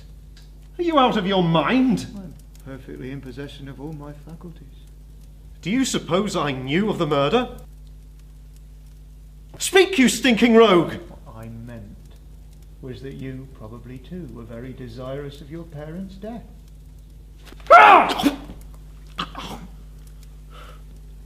It is a shame, sir, to strike a sick man. So, you thought then, you scoundrel, that together with Dmitry I meant to kill my father? I didn't know what thoughts precisely were in your aching mind that day. So I stopped you then to sound you on that very point. Sound what? What? You wanted your father to be murdered or not? For what grounds had I for wanting it? What about the inheritance? You as good as said to me, you can murder my parent, I won't hinder you. You scoundrel. So that's how you understood it? There was all that going to Chermashnia. Why, you refused all your father's entreaties to go, and then simply at a foolish word from me, you consented at once. But I went to Moscow as I intended. Small difference. It still shows you must have been expecting something from me. No, I swear I didn't. You didn't. Well, then you ought, as your father's son, to have had me dragged to the lock-up and thrashed at once for my words then. But you are not a bit angry, if you please. But at once acted on my foolish word and went away, which was utterly absurd, for you ought to have stayed to save your parents' life. How could I help drawing my conclusions? Has the young lady Katerina Ivanovna been to see you? Oh, yes, she has. When? When? Who knows? Well, I'd quite forgotten about her. You seem ill, sir. Your face is sunken. You don't look like yourself. Never mind my health. Are you so worried? Nothing will happen to you. Go home. Go to bed. Sleep in peace. Don't be afraid of anything. I don't understand you. What have I got to be afraid of? You don't understand. It's a strange thing a clever man should care to play such a farce. I won't say anything about you. There's no proof against you. I say how your hands are trembling. Why are your fingers moving like that? Go home. You did not murder him. I know it was not I. Do you? Do you know, I am afraid you are a dream. A phantom sitting before me. Oh, there's no phantom here, sir. Only us two and one other, no doubt. He is here, that third between us. Who is he? Who is here? What third person? God himself. Providence. He is that third beside us now. Only don't look for him. You won't find him. Here. What is it? Kindly look at it. Fyodor Pavlich hid it in the corner behind the icons. Only I knew that. You look tired. Here we are, face to face. What's the use in keeping up a farce with each other? You murdered him. You are the real murderer. I was only your instrument, your faithful servant, and it was following your words I did it. Did it? Why? Did you murder him? You don't mean to say you really did not know? With my brother's help or without? It was only with you! With your help I did it, and Dmitry Fiodorich is quite innocent. I used the iron paperweight from his table, do you remember? And one weighing about 3 pounds. Why do I keep trembling? I can't speak properly! You were bold enough then. You said, all things are lawful. How frightened you are now. How was it done? In the most natural way, following your very words, but I am not the real murderer, though I did kill him. You are the rightful murderer. Because I agreed to go away. If you had stayed, nothing would have happened. I should have known you didn't want it done and should have attempted nothing. By your departure, you silently sanctioned my doing it. Wait. What about the door? If he only opened the door to you, how could Grigory have seen it open before? For Grigory saw it before you went. As for that door and Grigory Vasilich's having seen it open, why, that's only his fancy. He is not a man, I assure you, but an obstinate mule. He didn't see it, but imagined he'd seen it, and there's no shaking him. But it's to our advantage that he took that notion into his head, for they can't fail to convict Dmitry Fyodorich after that. As for the rest, it was all thought out beforehand. Well, it was the devil helped you. Perhaps I too am guilty. Perhaps I really did have a secret desire for my father's death. But I swear I am not as guilty as you think. And perhaps I did not urge you on at all. No, I didn't. I couldn't. Well, no matter. I will testify against myself at the trial. I am determined to. I will say everything. We'll make our appearance together. And whatever you say against me, whatever evidence you give, I'll face it. I'm not afraid of you. You are ill, I see. You are quite ill. Your eyes are yellow. We'll go together. And if you won't go, no matter. I'll go alone. Oh, who will believe you? What shred of proof have you got? You showed me those notes just now to convince me. Don't take that money away with you. Of course I shall. But why do you give it to me if you committed the murder for the sake of it? I don't want it. I did have an idea of beginning a new life with that money in Moscow. Better still abroad. I did dream of that. Chiefly because all things are lawful. I was quite right what you told me. For if there's no everlasting God, well, there's no such thing as virtue and no need for it. You were right there. So that's how I looked at it. You came to that of yourself? With your guidance. For you talked to me a lot about it. And now I suppose you believe in God since you were giving back the money. No, I don't believe. Then why are you giving it back? Oh, that's enough. Leave off. You said yourself repeatedly that everything was lawful, so why are you so upset now? You even want to go and give evidence against yourself, only you'll do nothing of the sort. You won't go. You'll see. It isn't possible. You're very clever, you're fond of money, I know that. You like to be respected too, for you're very proud. You're far too fond of female charms, and you want more than anything to live in undisturbed comfort without having to depend on anyone. That's what you care most about. You won't want to spoil your life forever by taking such disgrace upon yourself. You are like Fyodor Pavlovich. You're more like him than any of his children. You have the same soul he had. You're not a fool. It was only your pride made you think I was a fool. Take the money. I shall show them in court. No one will believe you. You might simply have taken it out of your cash box and brought it to court, for you've plenty of money of your own. I'm not afraid of you. I'll get the better of you. I won't be taken to the madhouse. Madhouse? Whoever said anything about a madhouse? Ivan. I know. A most charming and attractive Russian gentleman, a great thinker, a young lover, and the author of a most promising poem entitled The Grand Inquisitor. I forbid you to speak of the Grand Inquisitor. The Geological Cataclysm. Do you remember now? That was a poem. Hold your tongue or I'll kill kill you! You'll kill me. No. No excuse. I will speak. I will treat myself to that pleasure. Oh, how I love the dreams of my ardent young friends, quivering with enthusiasm for life.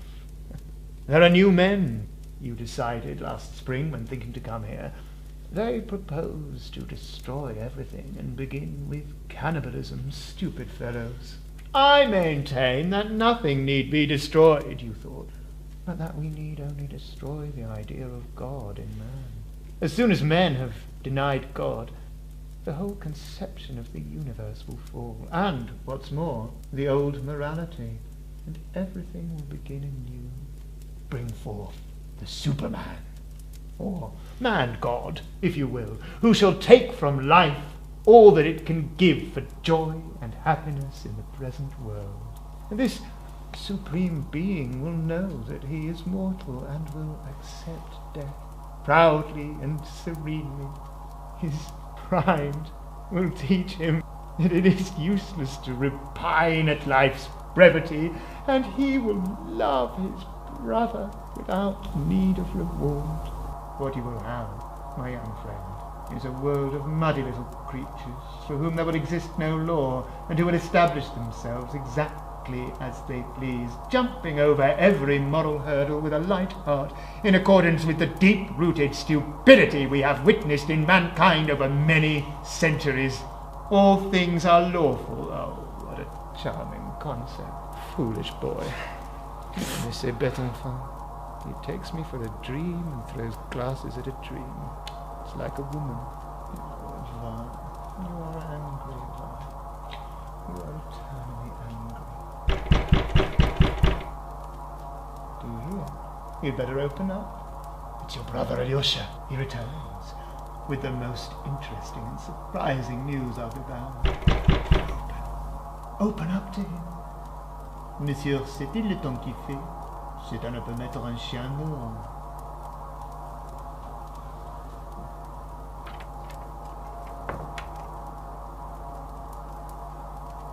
Where did he go? Who is he? This was not a dream. He was here. He was sitting here, in that chair. Wait a minute. I was asleep last time, but this dream was not a dream. It has happened before. I have dreams now, Alyosha. They are not dreams, but reality. I walk about, talk, and see, though I am asleep. But he was sitting here, in that chair, there. He's frightfully stupid, Alyosha. Frightfully stupid. Who is stupid? Of whom are you talking, brother? The devil! He has taken to visiting me. He's been here twice. Almost 3 times. He taunted me for being angry at his being a simple devil and not Satan. All scorched wings and all thunder and lightning. But he is not Satan. That is a lie. He is simply a devil. A paltry, trivial devil. If you undressed him, you'd be sure to find that he had a tail, long and smooth, like a Danish dog's, 1 yard long. Oh, you were cold, Alyosha. You've been in the snow. Ce n'est pas mettre un chien dehors. He slipped away. He was afraid of you, of a dove like you. Oh, you are a pure cherub. Dmitri says that you are a cherub. Cherub! The thunderous rapture of the seraphim! What a seraphim! Perhaps a whole constellation! But what if that constellation is only a chemical molecule? There is the constellation of the lion and the sun. Don't you know it? Brother, sit down. For goodness sake, sit down. You're delirious. Why have the candles burnt down so? What is the time? Nearly 12. Do you know, Alexei Fyodorich, are people to go out of their mind? No, I don't. I suppose there are all kinds of insanity. And can one observe that one's going mad oneself? I suppose one can't see oneself clearly in such circumstances. Oh, she'll pray all night to the Mother of God to show her how to behave tomorrow at the trial. You mean Katerina Ivanovna? Yes. Whether she's to save Mitya or to ruin him. She'll pray for light from above.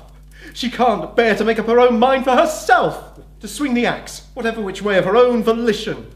She has not had time to decide yet, and she takes me for her nurse too. She wants me to sing lullabies to her. Katerina Ivanovna loves you, brother. Perhaps, but I'm not very keen on her. She is suffering. Why do you say things to her that give her hope? I can't behave to her as I ought. Break it off altogether and tell her so straight out. I must wait for sentence to be passed on the murderer, for if I break off with her now, she'll avenge herself on me by ruining that scoundrel, for she hates him, and knows she hates him. Oh, it's a lie, lie upon lie, like corpses in a pile, stinking! She stinks! For if I don't break it off with her, she goes on hoping, and won't ruin that monster, knowing how I want to get him out of trouble. Oh, she stinks. It oozes from her. If only the damn verdict would come! How can she ruin Mitya? What evidence can she give? Oh, yes. You don't know that yet. She has a document in her hands, in Mitya's own writing, that proves conclusively that he did murder Fyodor Pavlovich. That's impossible. How is it impossible? I've read it myself. There can't be such a document. There can't be, because he is not the murderer. It was not he murdered father, not he! Who is the murderer then, according to you? You know who. Who? Oh, you mean that crazy idiot, the epileptic Smerdyakov? Brother, you know who. Who? Are you raving? You've been in my room. You've been there at night. When he came. Confess! Have you seen him? Have you seen him? Whom do you mean? You know he's been visiting me. How did you find out? Speak! I don't know what you're talking about. Yes, you do know. Well, how could you? Well, it's impossible that you don't know. Why are you here? I bring news. In 2 words, Alyosha, what do you want? 2 words, do you hear me? An hour ago, Smerdyakov hanged himself. But who will believe me alone? A new man has risen up in me. He was hidden in me, but would not have come to the surface had it have not been for this blow from heaven. I am afraid. What do I care if I spend 20 years underground breaking iron ore with a hammer? It is not that I'm afraid of something else. But this new man may leave me. But we are all responsible for all. All our children. I go for all because someone must go for all. I didn't kill father, but I've got to go. I accept that. I have learned that here between these peeling walls. And I know that I will be in chains and I will have no freedom.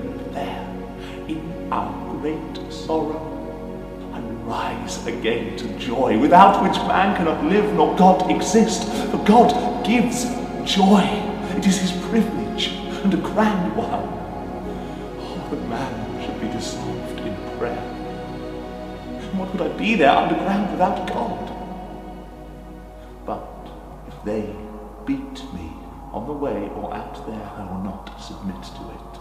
I shall kill someone. They speak to me rudely as it is. I'm not ready for it. I don't resign myself to it. I wanted to sing a hymn, but if they speak to me rudely, I will not have the strength to endure it. For Grusha, I will bear anything. Anything except blows. But Grusha will not be allowed to come there. Grusha keeps looking at me. She understands. God, calm my weak heart. What is it I want? Do I understand what I want? No, I am not fit for suffering. I am a scoundrel, and that is all that anyone can say.